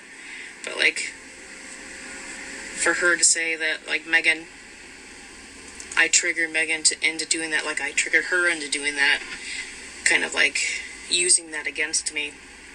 That's next level psycho. And then I was like, how fucking could you? And I'm like, that's when I'm like, you need to fucking leave, like, permanently. And that's when she grabbed my arm and squeezed the fuck out of it. And then eventually after that I left and out the back door because she followed me downstairs. And I was getting my shoes on. She stood in front of the front door, so I went out the back door. I closed. She tried to falsely imprison her again. Oh my god. That's why she went out the back door. Remember, we have always asked ourselves that. Why would Emily go out the back door? That's weird. When people go to leave, they usually leave out their garage door or they leave out their front door. Very rarely do people ever leave out, you know, a back door to get in their truck. Remember, we would always ask ourselves, why was it the back door? Why'd she leave out the back door? Well, now we know. Amberlynn wouldn't fucking move again. So what? She anticipated Emily leaving out the front door after she had put her shoes on and got her keys. So in order to prevent her from leaving out the front door, she stood in front of it like she did the bathroom, or she did the bedroom. Oh my god. Oh my god. That's why she had to leave out the back door. Oiku, thank you. I love your lives, never miss one. Been a silent viewer for a while, but today I reached off my weight loss milestone of 30 kg down. You've been very helpful. Oh my gosh, that is awesome. Congratulations to you. You should feel very proud of yourself. That is a lot of weight to take off. I bet you feel a world of a difference, hon. Thank you so much, Oiku Batoon. Thank you so much. Franz of Tranquility, nice to see you. These girls on our Fat Bish TV rotation should form a tribute band called Diabetes. Take my money for more demon Teletubbies. Well, honestly, there really aren't many other demon Teletubbies that I need. I mean, there's like one more that I want. Two. There's two more that I want. But the one is very expensive and I'm probably not going to get it. And then the other one's really hard to get. So there's like two that I need. Zach, thank you. Class action suing enticed against Reddit. Did it? Oh my God. Cause didn't the thing that like my friend was telling me about with like suing Reddit snark threads or whatever is like something about like Ethan Klein. Like Ethan Klein had like a really active snark Reddit or whatever. And he like threatened to sue people or something. I don't know. Like my friend was telling me about it. I didn't really like, I don't really like have the full story though. Angel, hey, when babies aren't picked up enough, the back of their heads form flat. And for the few months we've seen Amber's profile, the evidence is staggering. You know what the soft spot on a baby's head is called? A fontanelle. I learned that in Human Phys. Nikki, hey. She's gonna say she was threatened into writing that giant wall of text. Definitely AI. She's been silenced, you guys. Silenced or silent? Closed it. She was right behind me. She claims I left the door open or whatever. That was one of her many stories of the Rarity situation. But yeah, the whole night was just awful. And I had to go work. I didn't sleep the entire night.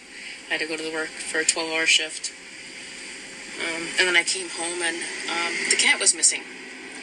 So I spent all night looking for the cat and making... she didn't do anything to help with the cat. She didn't even go outside with me. She didn't help at all. Oh my God. She didn't help at all with trying to find Rarity.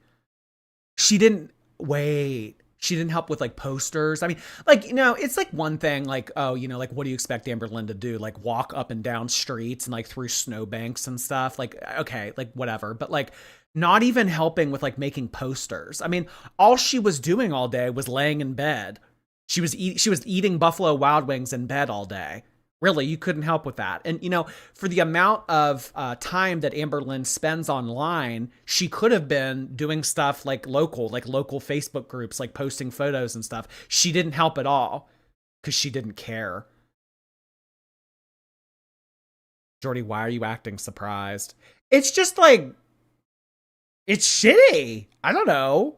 It's not like so much surprise. It's more like, wow, you're like this,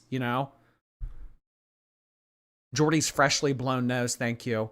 I saw a giant Labubu painted on a wall here in San Francisco. I was going to take a picture to send you as motivation, or to send you, but I lost motivation and I forgot how to send it. You sound like me at dinner when I get served something really tasty looking and I want to take a picture of it, but I want to start eating more. Peach on Twitter, thank you. I've been listening since Spaceship Days. This is my first super chat. Jordy, that intro was criminal. P.S. Go Sun Devils. Oh, yeah. Isn't this how you do it? Go Sun Devils. Hell yeah. Thank you, Peach.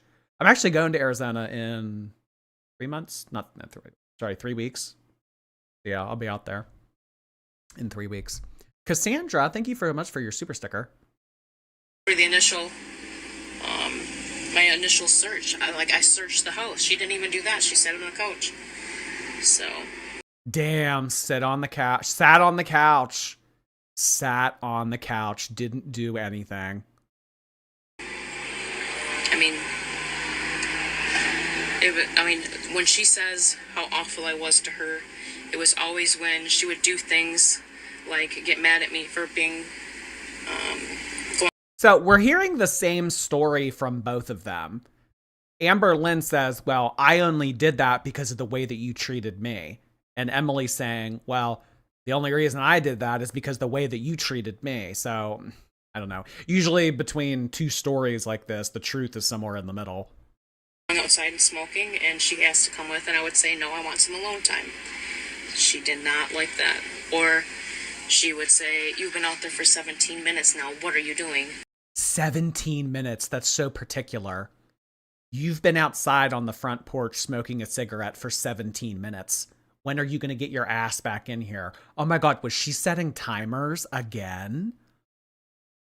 Setting timers again. 17 minutes. It's one thing to be like, oh, you've been out there like 15 minutes. Oh, you've been out there like a half hour. You've been out there for 17 minutes. That is so specific. Amber, this is not okay. This is not okay. And you know why? You know why she never wanted to leave Emily alone. How Emily couldn't even go on the front porch and smoke a cigarette with Amberlynn being like, oh, well, can I tag along? It's the whole concept of like suffocation and isolation. She wanted to be the only person that was like in Emily's life. It's like, I don't want you to have friends. I don't want you to have family. Like, I'm it. Cassandra, thank you so much for your super sticker. Madam Juniper, thank you for 16 months on YouTube. Happy Vape Friday. Got a new one for the occasion. It's Vape Friday. Thank you so much, Juniper. I appreciate you being a dual platform girly pop. Patcholi, thank you so much for 2 months. Lily, thanks for gifting a sub to Amiriel on Twitch. And I would get upset about it, and that would make her upset. I'm like, you need to give me space. And she just wouldn't. And I'm like, I can't handle this anymore, Amberlynn. I'm going to go crazy. I'm like, I'm exhausted. I'm burnt out.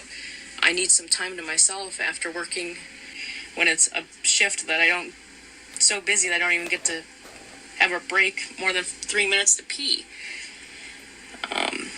And then when I would get upset about that, she would get upset and then expect me to calm her down. And it was always, I didn't care about her feelings. That's crazy to act the way that Amberlynn was acting and then get mad at the person that you were causing this turmoil for because they didn't calm you down. Oh my God. To be completely reliant on someone in every way that you could be. It's crazy. But still be in control and somehow. You know, like, isn't that a crazy concept? Like, Amberlynn wants to be completely reliant on someone, but she also wants to be in control. That's so weird. Rainy, thank you. You keep me sane in a sea of Emily apologists. Oh, really? You think like people were like kissing Emily's ass? Well, I can only speak for myself. I think that we've done a pretty good job of looking at it objectively, and not trying to steer to, one way or the other.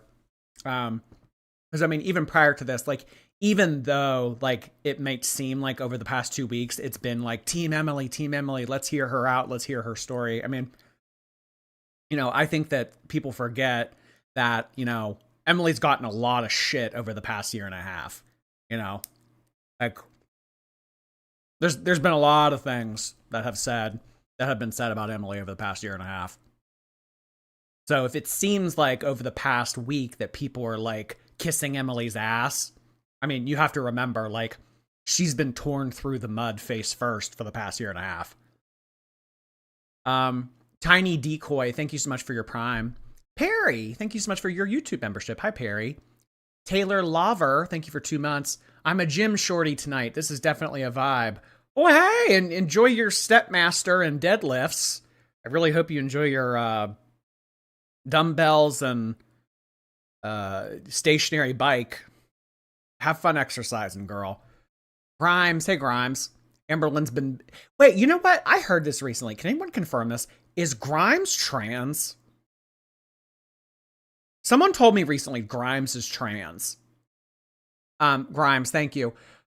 Amberlynn's been manipulating her partners for decades, and she still sucks at it. Girl, make it make sense. No, she's not trans. She's just annoying. Oh. Someone told me that recently. That like Grimes is trans now. No. Grimes had kids. Well, you can be trans and have kids. Grimes wishes. Wait, what?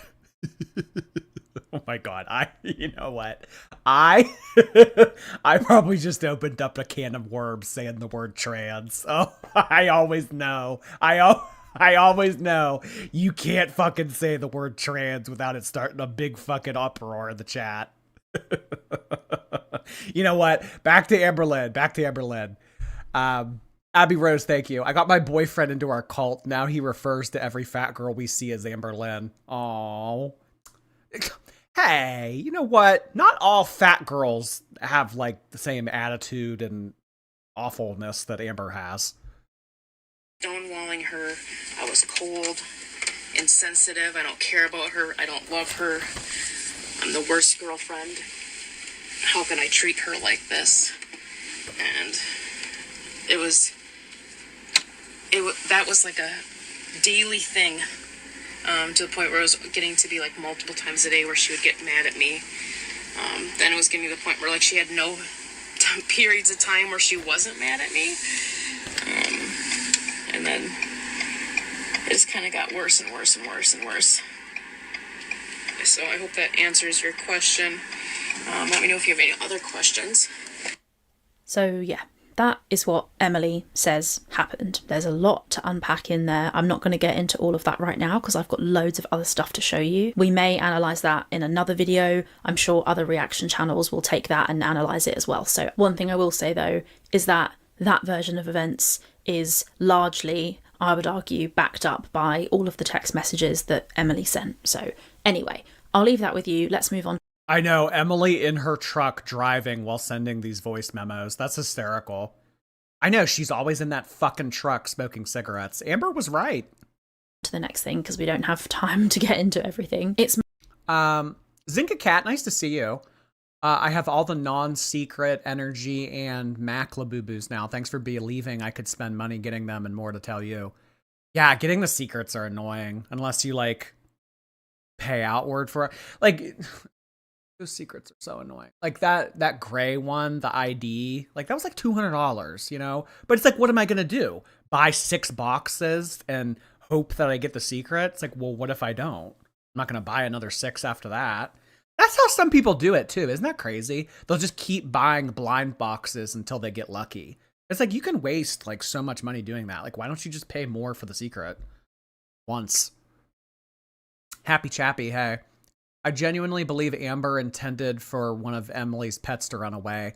Fate pulled a reverse Uno card and Rarity got out. Someone said this the other day and I disagreed with it because I think that like the whole narrative right now is like Amberlynn let out Rarity so that she could be like, oh my god, my cat, I have to find my cat. I can't leave yet, you know?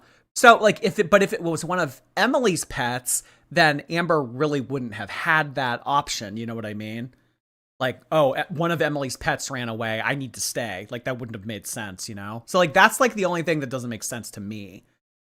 Jess, hey, I think it's so funny this happened on my birthday last year. What a wonderful present. Drama to keep me entertained.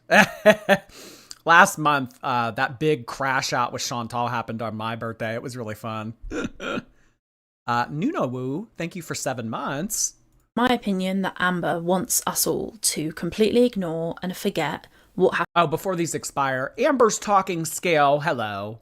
It's memberships. Thank you so much for 10 of them. I really appreciate you sending that in. Let's get some scale emojis for Amberlynn's talking scale. Thank you so much for doing that again.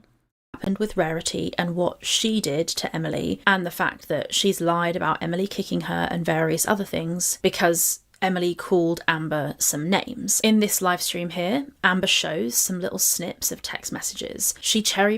Oh, by the way, we're still going to review these, even though she took all of them down. The internet's forever, baby. There's ways to still get in these. We're still going to review these. picks which texts she wants to show. She searches by keyword, and she does this for 20 whole minutes, just searching through her phone and showing random messages where Emily did indeed call her a cunt. But as these two comments show, she neglects to include any context. This person says, how convenient you don't show the full context of the messages, just the mutual insults. Why does Amber just read some random text messages but gives us no context? How about she releases full conversations like M, then we would really call them receipts? Well, unlike Amber, Emily doesn't seem to be afraid to own the things that she said, and she has in fact sent me many, many varied messages which provide the much needed context, and I think you'll find them very illuminating. So, why did Amber even take him down? Because I think that Emily, like, threatened her. I think Emily was like, well, the board of nursing is going to investigate me now, so if they find this on your channel saying this kind of shit, then it might be game over for me, so you need to take that down. It's either that, or I've seen other people saying they're back together. And it's like, oh, soft, gentle love. Like, you know, I don't want footage of me talking shit on my soft, gentle love on the internet. But I don't know, you guys. After all of this, if they were to get back together, that would be some type of insanity that I could not comprehend. Carissa, thank you. Jordy is a homewrecker burrito. I actually got Moe's not too long ago. I had a coupon. It was like a free kids meal with any entree purchase. So I was able to get lunch and dinner for the price of one. Clam blocked. Thank you so much for 3 months. This clam big is clamless. Thank you so much, Clam. Hey, Katie. Amber is just Bulbasaurus Rex. Oh, you spelled it blub. Oh, mean, awful name calling, horrible. Didn't Emily put on her Insta that they aren't together? Well, yeah, but like that doesn't mean anything. Yeah, Emily put on her her Instagram story, we're not together, or whatever. Sasha, thank you. Oh, look, Brian doesn't know the lore. Shocking. Scabbing. Damn. Sasha taking more shots at Brian. My God. As long as you guys do it in the form of super chats, I'm here for it. Honey Drop, hey. My boyfriend's on a trip, so you have my undivided attention for the next week. Time to draw and listen to drama. Can I get an exactly, honey? Exactly, Honey Drop. Thank you so much. I am happy to fulfill the presence of a man in your life until he returns. I seem to be doing that for a lot of people. I'm Mac. Thank you so much for 5 gifted memberships. Really appreciate that. Thank you. I think we're up to, like 60 gifted memberships tonight? Holy shit. Thank you so much. Do, like, mac and cheese emoji. Or, like, pasta emoji. Jade's work got contacted. Yeah.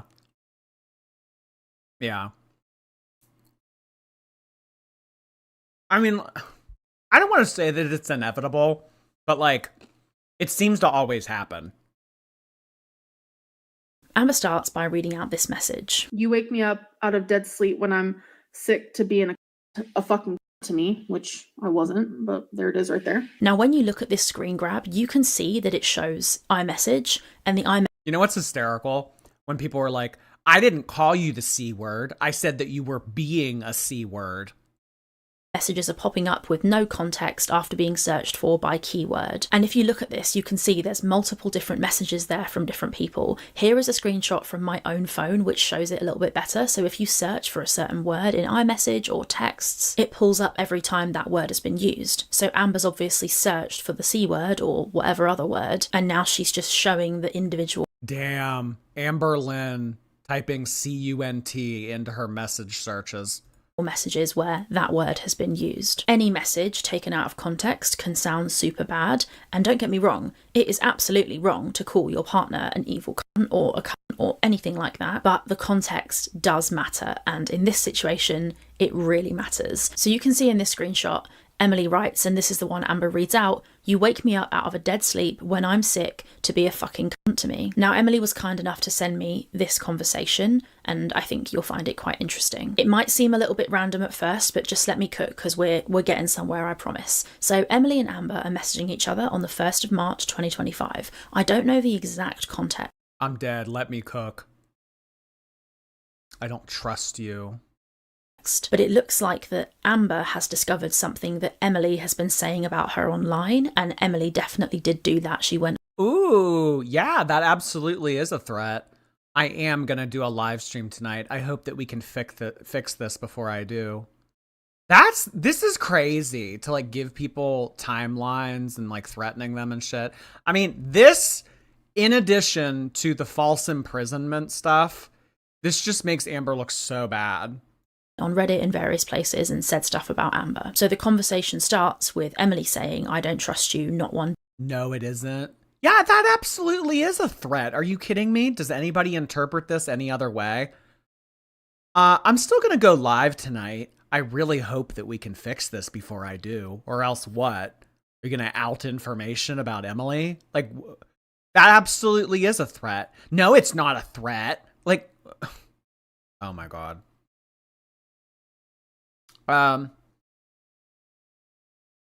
See, but like, you know, and to not be like, oh, team Emily, like Amber's awful, like 100%.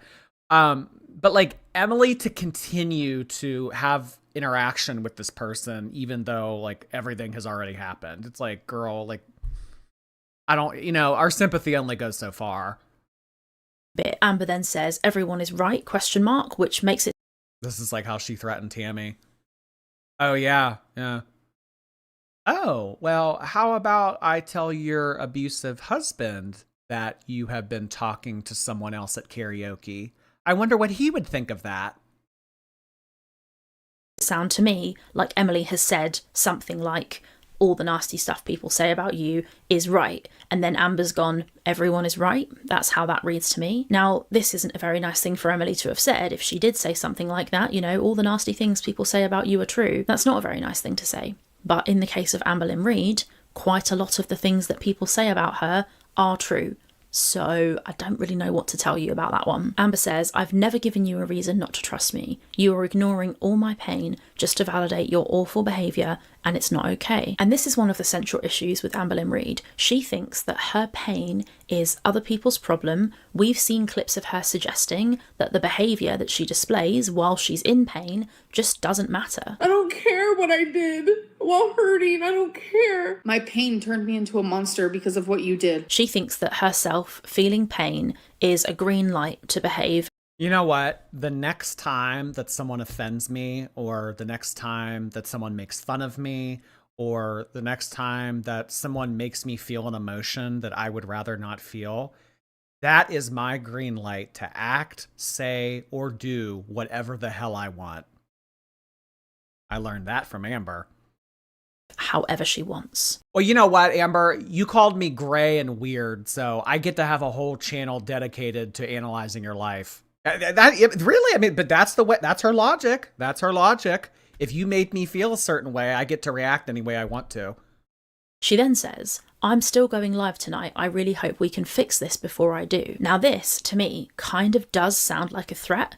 Amber's saying, "I'm going live, so I hope you and me sort this out before I go live." And that makes me think, well, why? Is Amber threatening that something will happen in the live that will affect Emily? That kind of does sound like a threat. And Emily says, "Or what? Is that a threat?" And Amber says, "All I did was come to you with a concern. No, it's not a fucking threat, Emily. Oh my God, why are you so rude to me?" And then you see, this is where we get this message from Emily, the one which Amber popped up on her search. It says, "You wake me out of a dead sleep when I'm sick to be a fucking cunt to me." Now, you might be asking yourself, how can this even have happened? How did Amber wake Emily up when they weren't even in the same place? Well, the answer is, of course, FaceTime. It looks from these messages and other messages, which I'll... Oh my God. Amberlynn spam FaceTime calling Emily. Well, why doesn't she put her phone on Do Not Disturb? See, like, there are, like, ways to, like, look at it. Like, yes, Amberlynn shouldn't be acting like this, but, like, I mean, also, like, girl, like, Do Not Disturb, hello? Like, all you have to do is press the little moon emoji and it silences all your notifications. Emily wanted to play this game.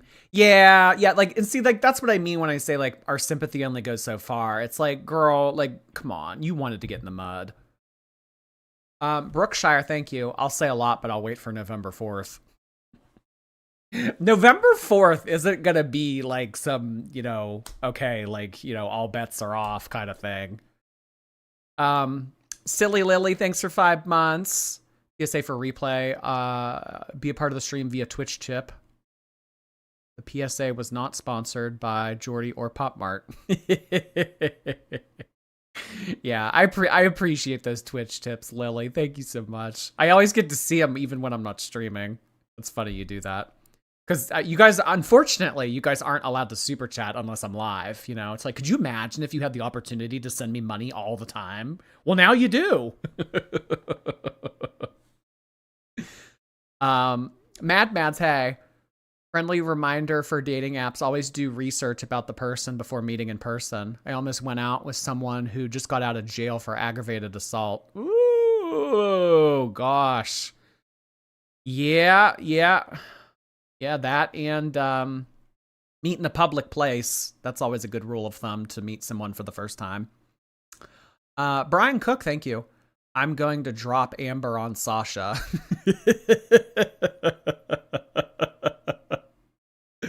Oh my god, hysterical. Thank you. Go on to show later, like Emily and Amber would regularly be on FaceTime all the time, so often without saying anything to each other, and they would sometimes fall asleep while they were on FaceTime. Emily claims that Amber would insist on being on FaceTime with her all the time, and you don't have to take Emily's word for it, because if we pause these blue screenshots and pop over to the green screenshots, which will come into this video a little bit later, I will cover them in their entirety and show you the context and everything shortly, but I'm just going to pop over to them for a second to give you a little bit of FaceTime context. So if we look at screenshots green 17 and 18, I believe it is, which are from June 2025, so after the blue screenshots, after the May argument, you can see that it looks like Amber did insist on being on FaceTime all the time. These won't make a huge amount of sense at first, but we'll get there. It will all make sense. But you can see Amber says, "We were on FaceTime for hours, not saying anything. I don't want to be with you anymore. You treat me badly." Emily says, "Because you insist on being on FaceTime when I need to get things done or take time for myself." Wait, oh my god, Emily is clearing right here. We also have nothing to talk about on FaceTime because you don't do anything ever.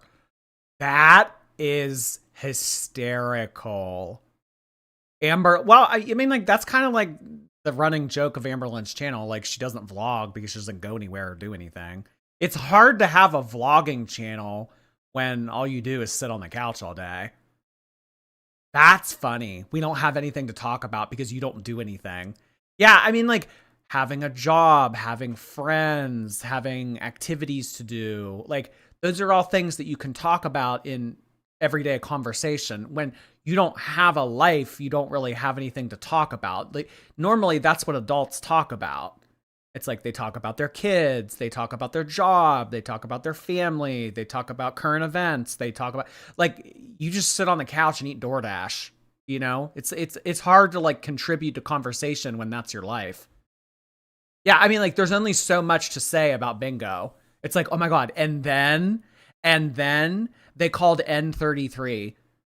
Yeah. And then after that, they called 061. Can you believe that? Holy effing shit. Yeah, I know. And then someone called, you know, B9, and then, you know, somebody got bingo, and then, like, we had to, like, restart the board and everything like that. But, like, it was freaking crazy. And then Steven went and got me nachos from the concession stand. Like, holy effing shit. You know, it's like, you don't have any, you're not interesting. You're not really, like, that desirable of a person to have a conversation with. A simpleton, really. Like, not even a simpleton, like, just like a non anything. Spooky, thank you for 7 months. I rewatched Black Phone yesterday to get ready for the second this weekend. Just sharing for my... Oh, yeah, I want to see that, too. Has anybody seen Black Phone 2 yet? There has to be, like, one of you that have seen it. Is it good? Anybody recommend it yet? I heard that it was... I heard it was good. I really liked the first one. Sippin' tea all day, thank you. Love you, Jordy. Thanks for always entertaining. Of course, sippin' tea. Thank you so much for that. Professional hater, thank you for 7 months. I woke up from my nap for this. Oh my God, you woke me up from a dead sleep for this? I have COVID and I'm miserable and I'm coughing till my throat's raw. Glad I get to slay with the divas this evening. Oh, I'm so sorry to hear that. That's shitty. I'm thinking of you, professional hater. I hope you feel better. Electric Hippo, thank you. Got my bestie in a girl world and she's a snowflake stan. Can you tell Kenzie she needs to correct her opinion and become one of your sheep? No, like you can be a snowflake stan, but like I come first, you know what I mean? Like I should be your priority. Like that, you know, like later maybe. But like me, you know, you should be watching these streams or the replays. Now. Marque, imagine proudly gaslighting yourself into thinking your horrible behavior isn't something you have complete control over.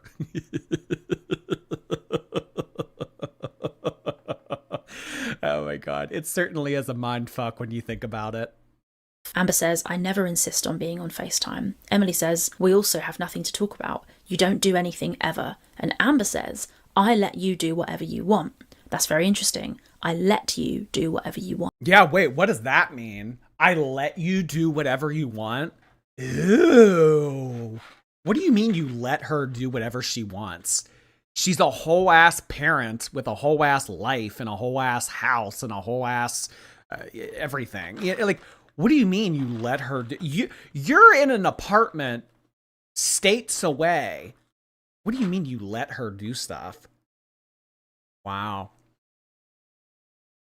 Suggesting that she feels she has the authority to allow her partner to do things or not do things, which is very interesting. Then Amber says, I always have something to talk about, you just don't listen. Emily says, complain about maybe. Amber says, and then I have to repeat myself over and over. And Emily says, because I have shit to do, Amberlynn. I don't sit around watching YouTube all day. I have responsibilities, pets that... Wait, that's hysterical. I don't just sit around and watch YouTube all day. I actually take care of. That is a bit of a zing, and to be honest, very fucking... I have responsibilities, pets that I actually take care of. Ooh. Oh my gosh. Damn, coming in with the uppercut. True. And I will go on to show you all of those screenshots, but I've just put them there for a second to give you the idea and kind of... Yeah, I know. Amber got straight up gathered in these texts. Show you that proof that Amber did insist on being on FaceTime with Emily all the time, which is why, with that context in mind, if we go back to the blue screenshots, this helps us understand why in this screenshot here, she might be annoyed with Amber. She might be annoyed historically, and quite a lot of this, which you'll realise, is a build-up of stuff that Amber has done over a long period, and Amber doesn't understand that just because something gets squashed or ignored. Mr. Burns cleared her.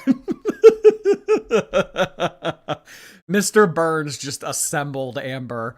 Once, it doesn't mean that it's actually over. People can hold on to feelings and things that have happened to them sometimes, and I think sometimes, often, that's valid. So when Emily says, you wake me up out of a dead sleep when I'm sick to be a fucking cunt to me, you know that she was on FaceTime when she didn't even really want to be, okay? That's relevant. Let's keep reading. Amber says, I didn't know you were sleeping, telling you that I'm hurting because of something you said online.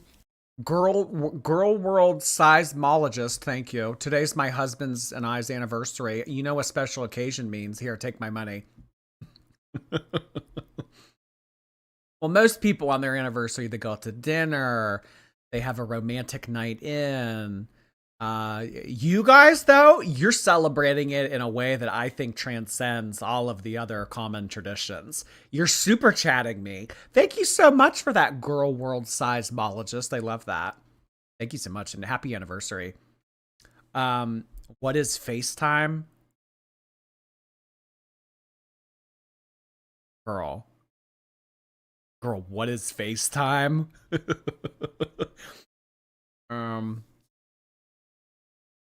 Isn't being a cunt. Now, I don't know what Emily said online. I know Emily... It's when you throw a clock at someone's face. Did say harmful and upsetting things about Amber online. That doesn't mean that it's okay for Amber to do anything. She's still responsible for her actions, as everybody keeps on saying. And Emily says, you knew damn well that I was sleeping and you screamed my fucking name. Amber says, I thought your phone was on low like it was last night, which suggests that they regularly fall asleep on FaceTime. And this message from Emily makes it sound like Amber has shouted into her own phone so that the phone next to Emily, where she's sleeping, will make a loud noise and wake Emily up. And it sounds like that's why Emily's pissed off. Emily... I know. Jordy's iOS shaming. I know. iOS shaming. He says Amber knew she was sleeping. Amber says that she didn't know.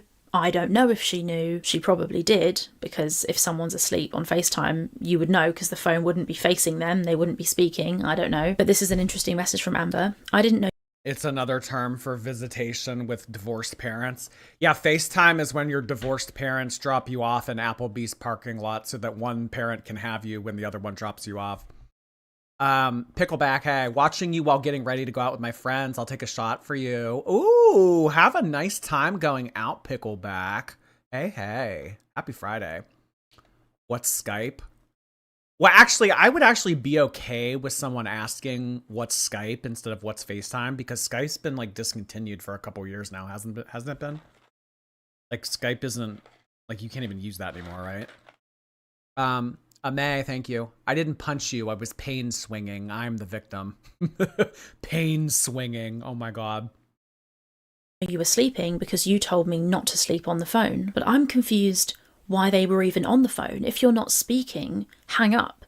I mean, I understand people sometimes just cohabit on, on FaceTime and sit their person there to hang out with, sure. But it's very clear, and it becomes clearer later in other screenshots, that Emily doesn't want to be on FaceTime all the time. And you can see in the screenshots I slipped in, the green ones, that Emily says she's got stuff to do all day. She can't just sit around watching YouTube. And it sounds to me like she holds some serious resentment towards Amber that she's constantly got to have her girlfriend on her fucking FaceTime. So I thought this was quite interesting. Amber may also think that calling your partner a fucking cunt is out of order. I don't personally justify calling your partner a cunt in any situation. However, we'll go on to see, and you guys already know, because you know what kind of house guest Amber is, Emily was probably at her limit of putting up with Amber's shit. So I can kind of understand why she... And if there's one thing to know about Emily, she doesn't like limits.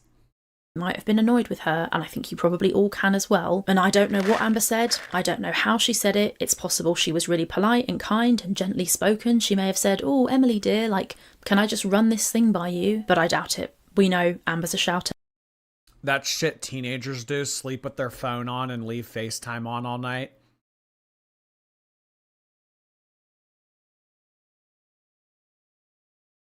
Really? Teenagers do that?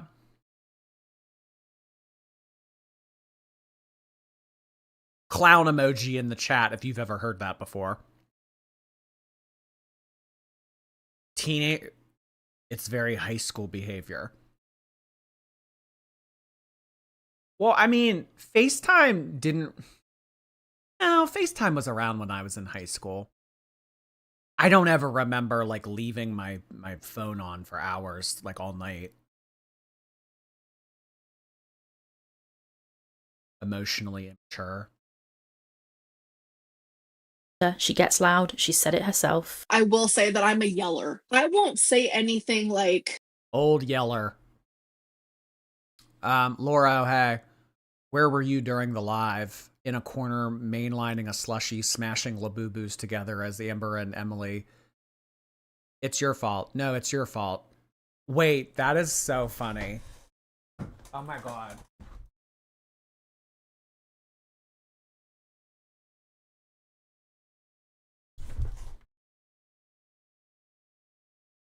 Amber, I can't just sit on FaceTime all the time. I have pets that I actually need to take care of. Ew, fuck you. You're being a cunt. All right, will you lay on me even though I said all those things? Yeah, I guess. Do you still love me? Okay.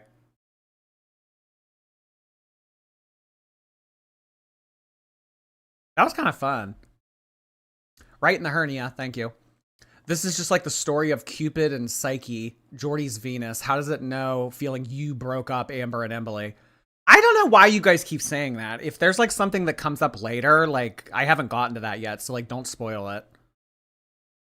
Haley, thank you for 3 months. I got an Ozempic Lafufu from my mom when she went to Scotland. Can I get a skinny? Oh, really? That's funny. A couple of mine are really skinny too.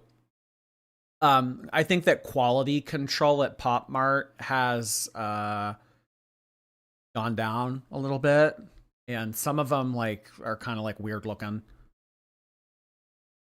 Paige, thank you so much for the super sticker.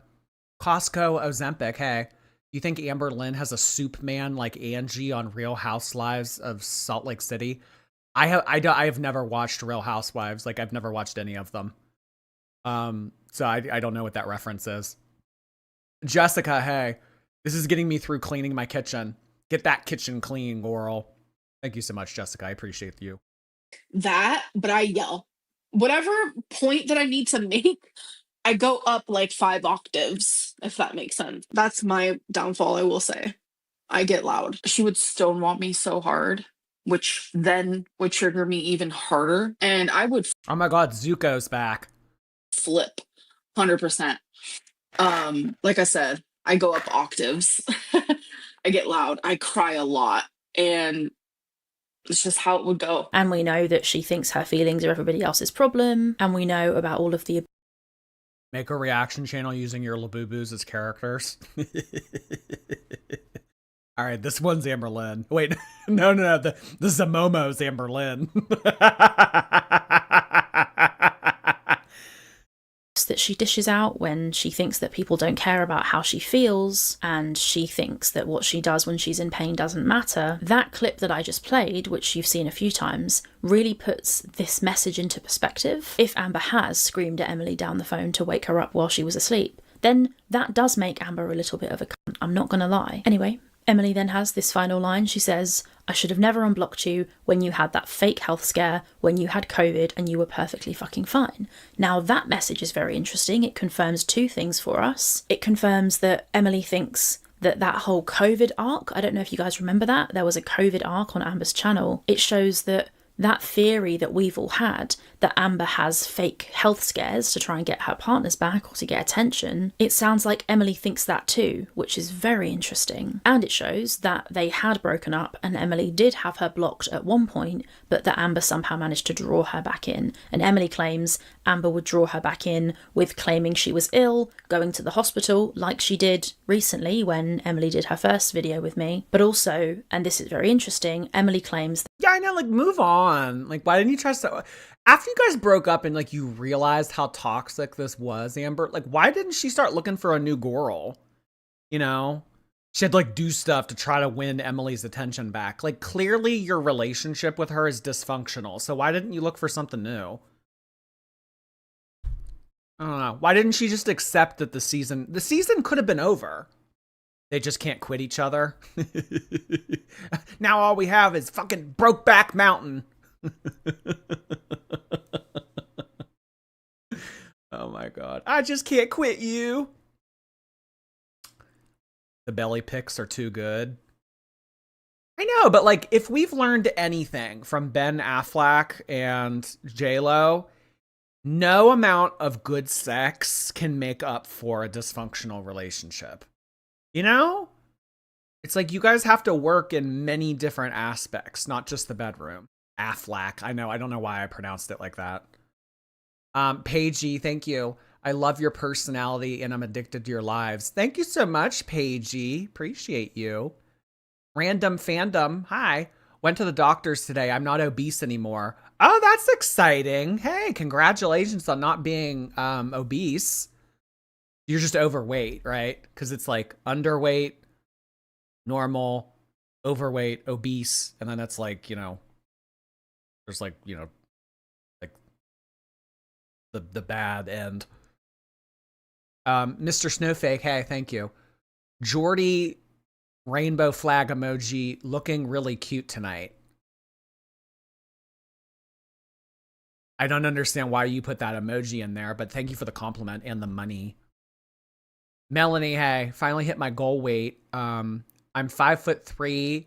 I was 180 pounds, but now I'm 125 and I'm a size small.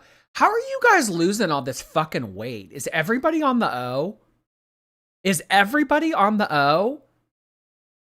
Holy fuck, you lost like 50 pounds? How are you guys doing this? Clearly not with diet and exercise. Come on. Are all of you on the O? Chris Abercrombie, thank you. Did you see Jay Bay arrest body cam footage? She's the fat activist that protests against airplane seats. It's wild. No, I've never heard of that before.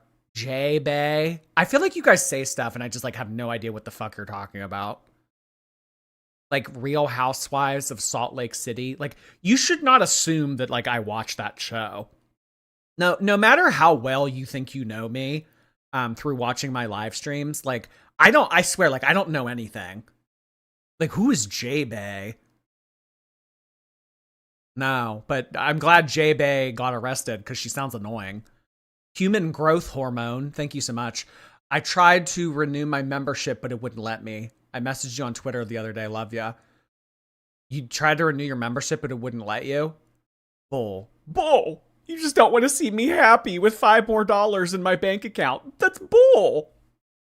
That Amber would say that the pets were having problems, health issues and such, which would also draw Emily back in, which I also thought was very interesting. You'll see proof of Amber mentioning taking one of the pets to the vet in a little bit as well. So there you go. There is the context for that message where Emily says, you woke me up out of the dead of sleep to be a fucking cunt to me. So now you know what was going on there. Emily claims that Amber would never give her space and that she would get angry with her when she wanted space. I think this sounds very likely. There's a very long history of exes saying this about Amber, and I think if Amber tries to deny that, then it's definitely provable. So I'll just put that out there. But Emily also sent me this screenshot from October 19th, where I believe they're in Wisconsin together. Yeah, they definitely are. And Amber says, missing you, baby, but I want you to know that I'm fully aware you need to unwind sometimes. I'm learning, I really am. This is October 19th, okay? Now this is interesting. Emily says, okay, I was really sad you were so mad at me yesterday. I was just anxious about work and sometimes I need to zone out, you know? Amber says, I understand, baby, I'm sorry. So that's Amber apologising to Emily. Amber keeps saying in all her lives that she's forced to say sorry when she doesn't mean it. But it sounds to me like that is something she should say sorry for. You should not be making your partner feel like they cannot have any downtime, and that is Damn, and just 4 short weeks later, Rarity was missing. Definitely what Amber did to Emily. Amber claims she's learning. She definitely didn't learn. She carried on doing this to Emily the whole time she was in Wisconsin. And just like Emily says in the voice note that I've shown, and this is proof of it, this screenshot, Amber did not leave Emily alone. She wanted all of her time, all the time. There's also more proof of that coming in this video, but this just gives you an idea of the kind of shit that Emily was putting up with while she was with Amber. And people say, oh, they're as bad as each other. I don't think that that is true. I really don't. I've seen a lot of messages, I've seen a lot of stuff, and I haven't seen Emily do really anything to Amber apart from not fucking accept her bullshit, which Amber has then twisted. Well, like, there's the whole feeding thing, you know? I respectfully disagree with that. I think that, like, Emily, you know, it's like, at the end of the day, like, we got to consider the basis of the relationship. You know what I mean? It's like, we have to remember the reason why she's with Amberlynn to begin with.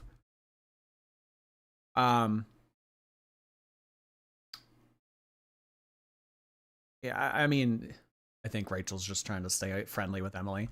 Yeah, I mean, like, that's like good and all. Because I mean, like, obviously, like, Emily trusts Rachel to some degree, and she'll continue to have a relationship with Rachel, and like she'll continue to give her screenshots and stuff.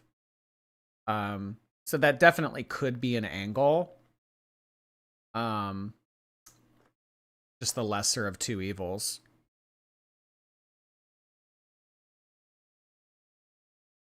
Keep watching, she explains.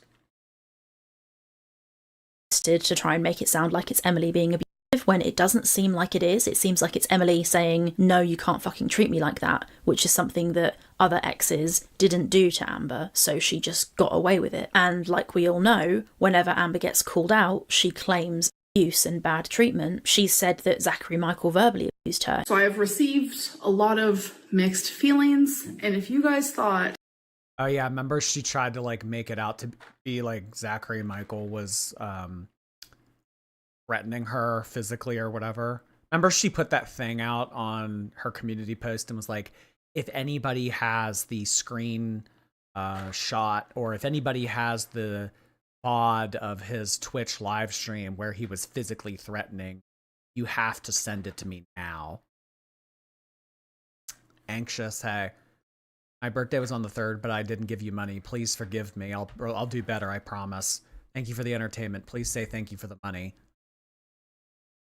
Well, you guys know that when you miss giving me money on your birthday, like, there's interest. Like, you know, like, I can say, like, oh, happy belated, and, like, we can go about our happy day and everything, but, like, there's interest. Thank you for the money, Anxious. Willow, hey. I'm the victim for real this time. I'm not even kidding. Trust me, bro. So fucking stupid. Kimberloaf, hey. I'm on a plane to Japan with my best friend to fulfill a lifelong dream. Thanks for the flight entertainment. I miss flight attendant twonk. Oh my god. Have a nice time in Japan. That sounds really exciting. Oh my gosh. Sounds like you've been looking forward to that for a while. I hope you have an excellent time. Jay, thanks for your membership. That I was not going to see the clip of someone actually like verbally abusing me, then y'all thought wrong. I did watch it. She doesn't know what these words actually mean. You've all seen the classic Rain and Petals eavesdrop video. Amber will use any words she likes whenever she likes. She doesn't care what they mean. She just wants to be the victim. Amber is a fucking menace when it comes to bothering people with her emotions and her feelings and thinking that her feelings are somebody else's problem and not giving them any space and constantly calling and texting. Emily couldn't even have a cigarette without Amber giving her trouble. Amber is... You've been on the front porch for 17 minutes. Get your ass back in here now. Too funny, too funny. Awful, okay? I promise you, she is awful. If I try to pull up every single clip from Amber's live where she shows these messages and I try to give context for every single one of them, I would be here all night. But I am going to give a bit more context for a few more of these messages, and also the context I give for one or two of them will give you context for the entirety of the relationship, if that makes sense. I think it does anyway. So another place where I can do this is in this live. Amber reads out this message where Emily accuses Amber of cheating on her. Emily didn't bother sending me these screenshots because you can see the whole conversation. This is the one conversation where Amber actually holds the phone up and scrolls. So you can... Cheating! Oh my god. You DM Danielle, you bitch. Got a gifted membership, so I'm paying it forward. Thank you, my best buddy. Appreciate that. Hey, got paid to take my money, Vampire King. Vampire King. Should I lean into the joke? Should I be a vampire for Halloween?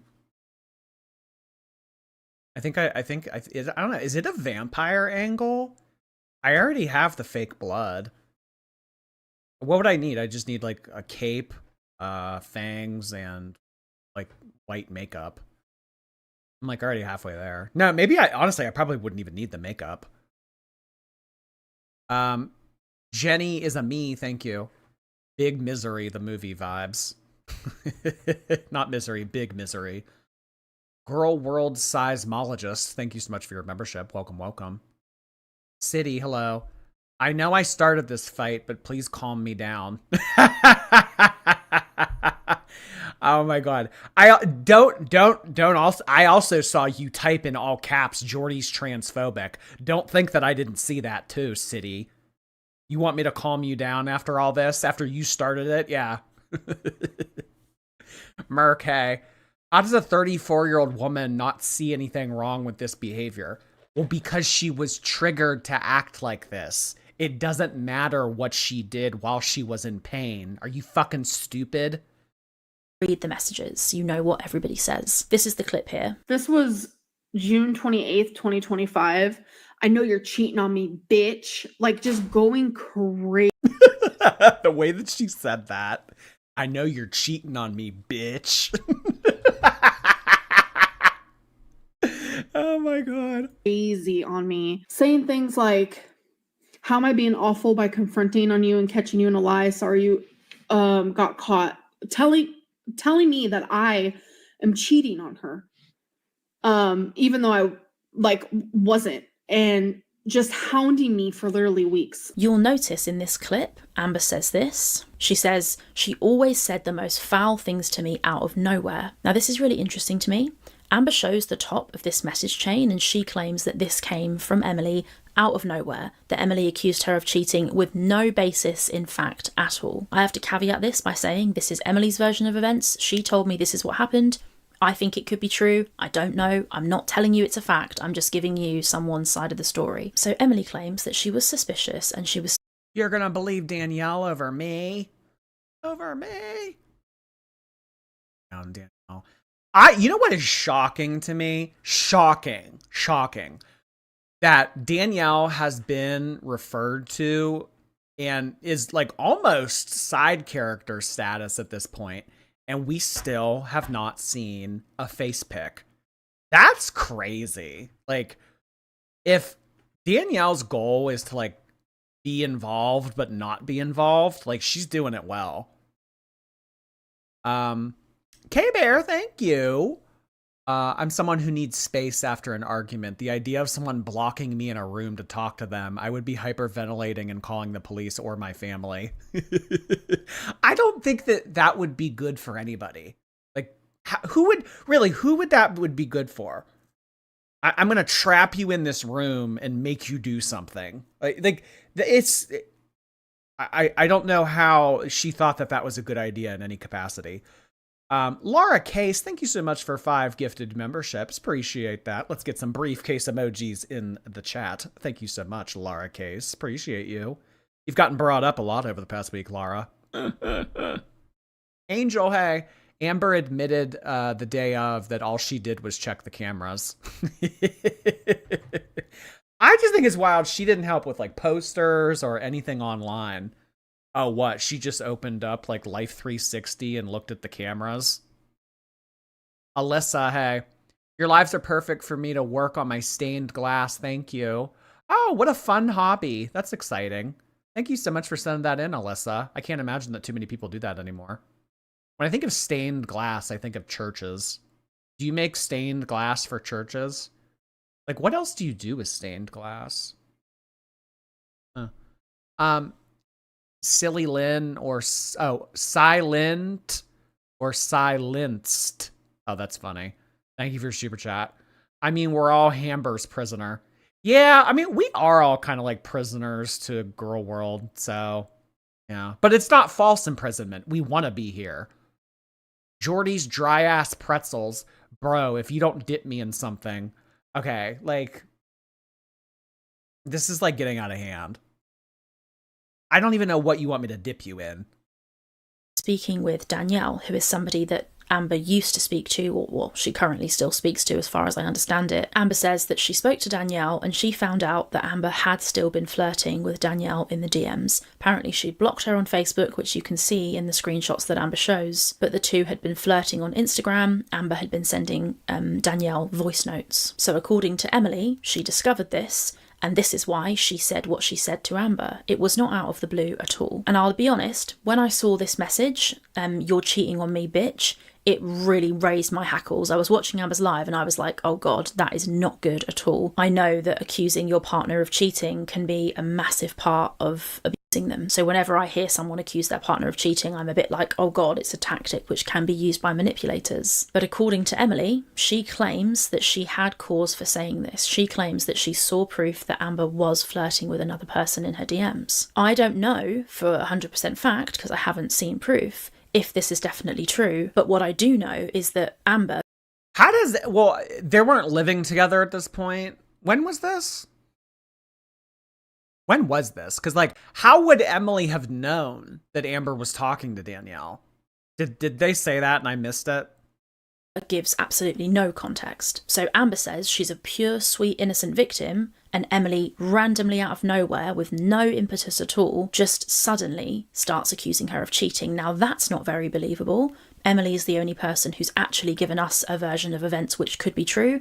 I don't know. All I'm saying is, Amber, if that's not true, then tell us why that happened. I don't know what happened, but I know that...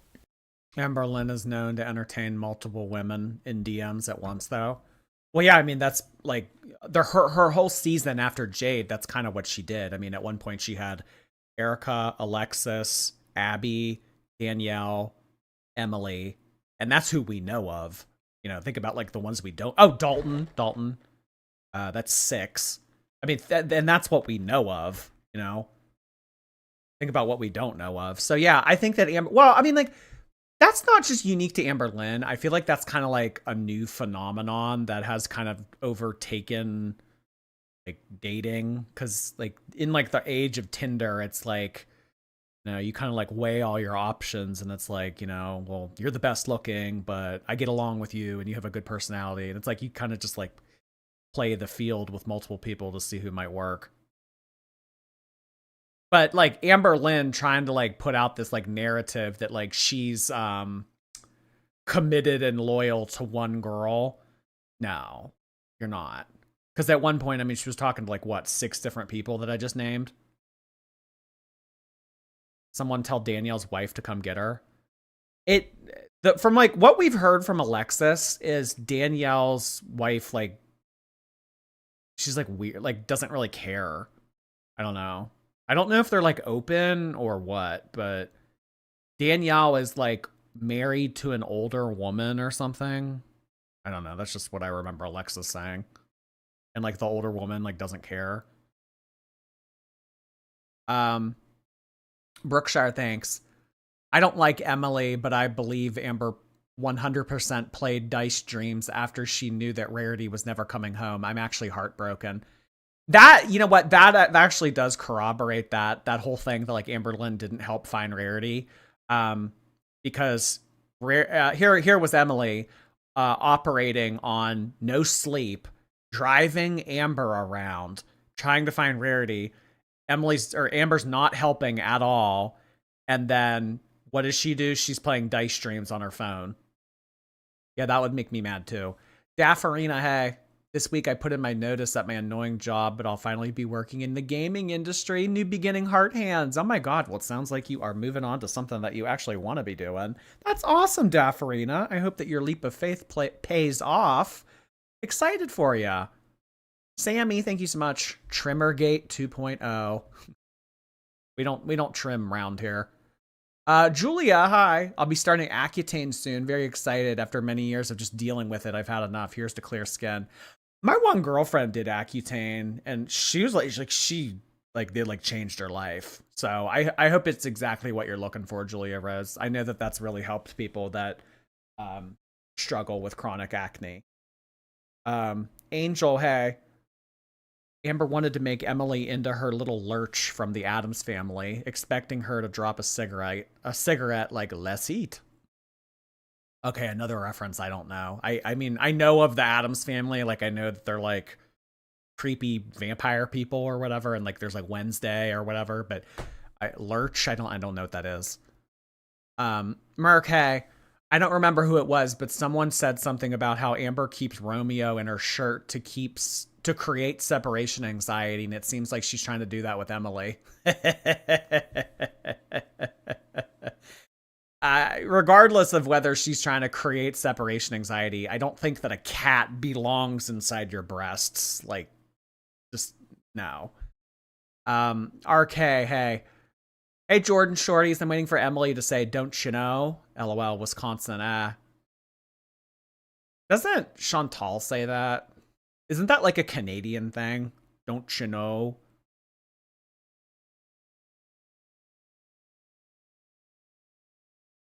Thank you, RK. Yeah, I don't know. I'm waiting to hear it too. Thank you. I just realized that you would love to know that my adorable, super sweet black cat's name is Yam. He's a sweet little yam. I love when animals are named after food or other animals. Hi, Yam. Nice to see you. Thank you so much for being a part of things tonight, Yam. Beanie Baby, hey. I ran a 5K tonight, finished in time for the stream, and I got Chinese food. I run for the clickety-clackety medals. Oh my god, they give you a medal for running a 5K? Everybody really gets a trophy, huh? Yeah, no, that's awesome. Congrats and enjoy your Chinese food. That's awesome, Beanie Baby. Wisconsin's used washcloths. Thank you. That crack is deep. Just call it the San Andreas fault. The Oklahoma City fault. Mad Mads, hey. All I want for Christmas is legs. No comment. Ursa Nate, thank you for 21 months. I've always said if you get involved with these girls, you will get doxxed. It's not the way things should be. It's just the way that it is. Yeah, I mean, being like a public figure online in any capacity, you do make yourself vulnerable in that sense. So you're not wrong, Ursinate. Diana Rose, hello. I spilled ranch on my gym clothes. Fat. Oh. Yeah, that's pretty big. Yeah, that's big. Oh, Hannah, thanks. My husband asked if I realized I spend more time with you than I do people at church. I was like, no, but we out ya.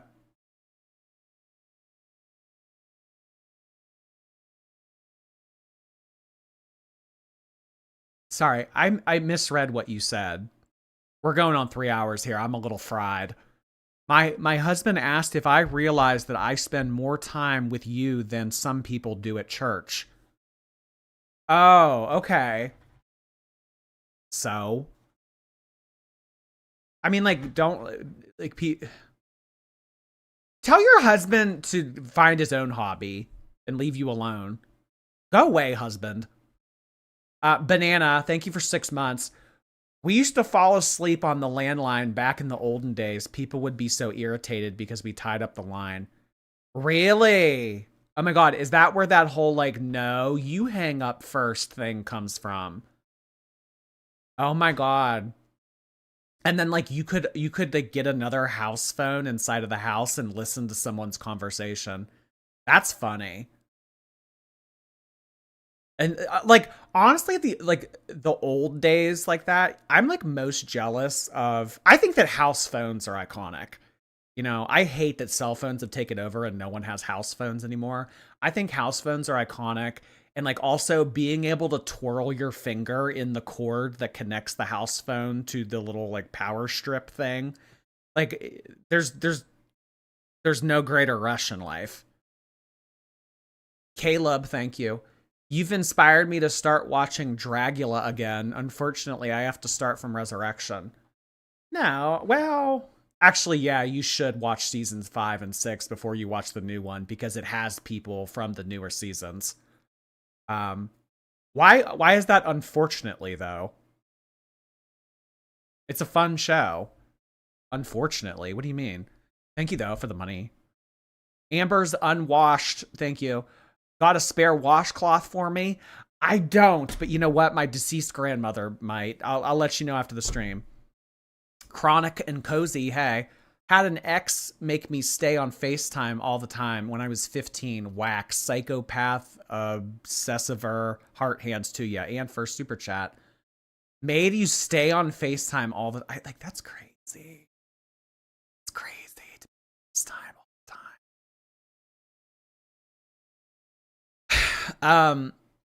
Thank you, Chronic. I really appreciate your super chat V card. Hernia kicks and word I can't pronounce, or I mean, shouldn't say. I'm on break at work and you're helping me get through my shift. Oh, hey, enjoy your break. Oh, I'm happy to like keep you company on FaceTime all night. Calby, hey. Amber slammed Emily and then connected Rarity to God's Wi-Fi. Oh my God. I think like the nastiest thing that someone said recently was Rarity got canceled. When we were talking about people that got canceled this year, someone said Rarity. Laura Case, hey, now all we got is Broken Towel Rack Mountain. Ah, that's good. Oh my God, I'm taking that and I'm making it my own. I'm gonna let it like not say that for a few months, but like come like February, I'm gonna break that one out and act like I just made it up for the first time. Thank you, Laura. Snackosaurus Reed, thank you. Just finished a half marathon on the treadmill. Thanks for the motivation. Wish me luck on running 24 hours November 1st. You're running for 24 hours straight? That's not healthy. Just finished a half marathon. So that's 13 miles. Wish me luck on running 24 hours November 1st. Why are you running for 24 hours straight? That's not good. I don't know if I should wish you luck for that, because I don't know if you should be doing that. Because how long does it take to run a marathon? Like 4 hours? How many miles would you run in 24? Grey's Anatomy, thank you. I sent you artwork on Twitter. Oh, thanks. I'll look after. Beverly, hey, today's my cat's 3rd birthday. I built them a 6-foot cat tower for 2 hours and they seem pleased. Oh, that's exciting. That's a nice birthday gift. Happy birthday to your cats, Beverly. Glizzy Destruction. Thank you so much for your prime. Bold and brash. More like belongs in the trash, am I right? I'm turning 30 on the 27th, and I'm hoping for a glow up. Please tell me I'm not old. It will be you soon, one of us.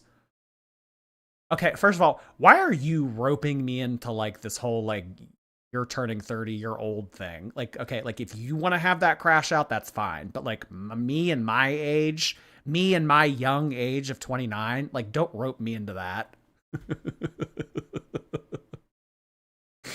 30 is not old. Hell, even 50s isn't old. 60s. But 30 is definitely not old, and that's all that matters, right? Yeah, you're not old. KBK, thank you. Amber's frown is going to be down to her knees whenever she comes back. Trout mouth. Lindsay Cook, thank you so much, KBK. Amber didn't leave because the girls don't leave. Yep, golden rule. The girls don't leave. And I've seen in Chantal's streams lately that what's-his-face has been, like, hanging out, like, moderating for her. Like, obviously, they're back in cahoots again. The girls don't leave. So long as Salah will entertain that relationship, and so long as Emily will entertain this relationship, the girls will remain in the relationship. Danny, thank you. I promise I'm not that Danielle. Which one of you's the real Danielle? I'm going to find out. Zoller, thank you. As someone who is a victim of something similar, last time someone enclosed me in a room during an argument, I had such a bad meltdown, I got hospitalized. Amber's fucking disgusting. I like that it's like it's a very like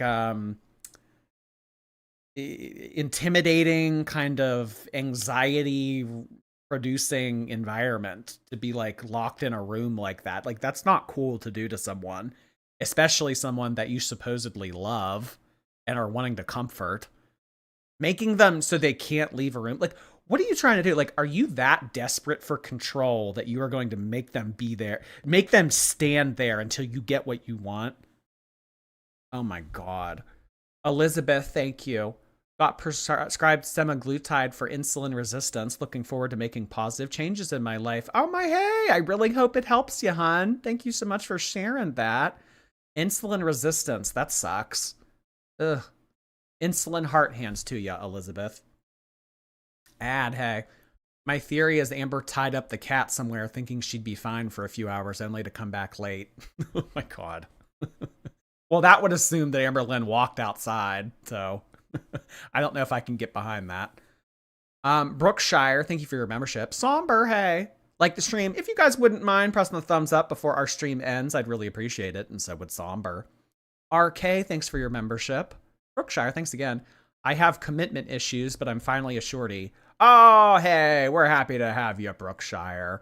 Let's all raise our glasses to Brookshire. Brookshire! Thank you so much for joining. Bibliophile, thank you. Not to trauma dump, but a 27-year-old man back in the day used to expect 8-hour AOL Messenger chats when I was 18, still in high school. Ew. So you were 18 and he was 27, and he would expect you to like be on AOL available for 8 hours? That's weird. If you want constant attention like that, like why don't you just like get a puppy or But like, I feel like there's like a deeper root. I feel like the people who need that kind of attention 24/7, there's something like deeper that they need to fix. That's like annoying and creepy. Thank you, Bibliophile. Okay, guys, clearly we are not going to finish this video today. We'll resume tomorrow. We have like over an hour left on this, so there are a lot more text messages and voice memos to take a look at. I do encourage you guys to watch this on Rachel's channel, subscribe to her, give her the interactions and the engagement that her channel and videos deserve. You know, I'm so happy that I'm able to restream it on here and everything, but, you know, I do want to give credit to the original source. So yeah, that is going to be it for tonight. Tomorrow, we're going to continue with that and everything. So I hope that everybody has a safe, calm, soft, gentle night. And we will be back before y'all know it. Kitten, thank you so much. That crumble video made my day. Thank you for the laugh. Now take my money for quality entertainment. Me? A quality entertainer? Well, thank you. What a compliment. Dare I say that that is Super Chat of the night? Thank you, kitten. Meow. Ah! Oh my God. All right, everybody. Have a good rest of your night. We'll be back before you know it. Lots to go over. Will something crazy happen between now and the next live stream? Maybe. Who knows? Amberlynn has told us recently that she's taking time to pause and reflect. So I don't know if that means that she's taking the remainder of October off. Like, who knows? But, you know, there's a lot that we need to catch up on. So we are still backlogged. So there's a lot to get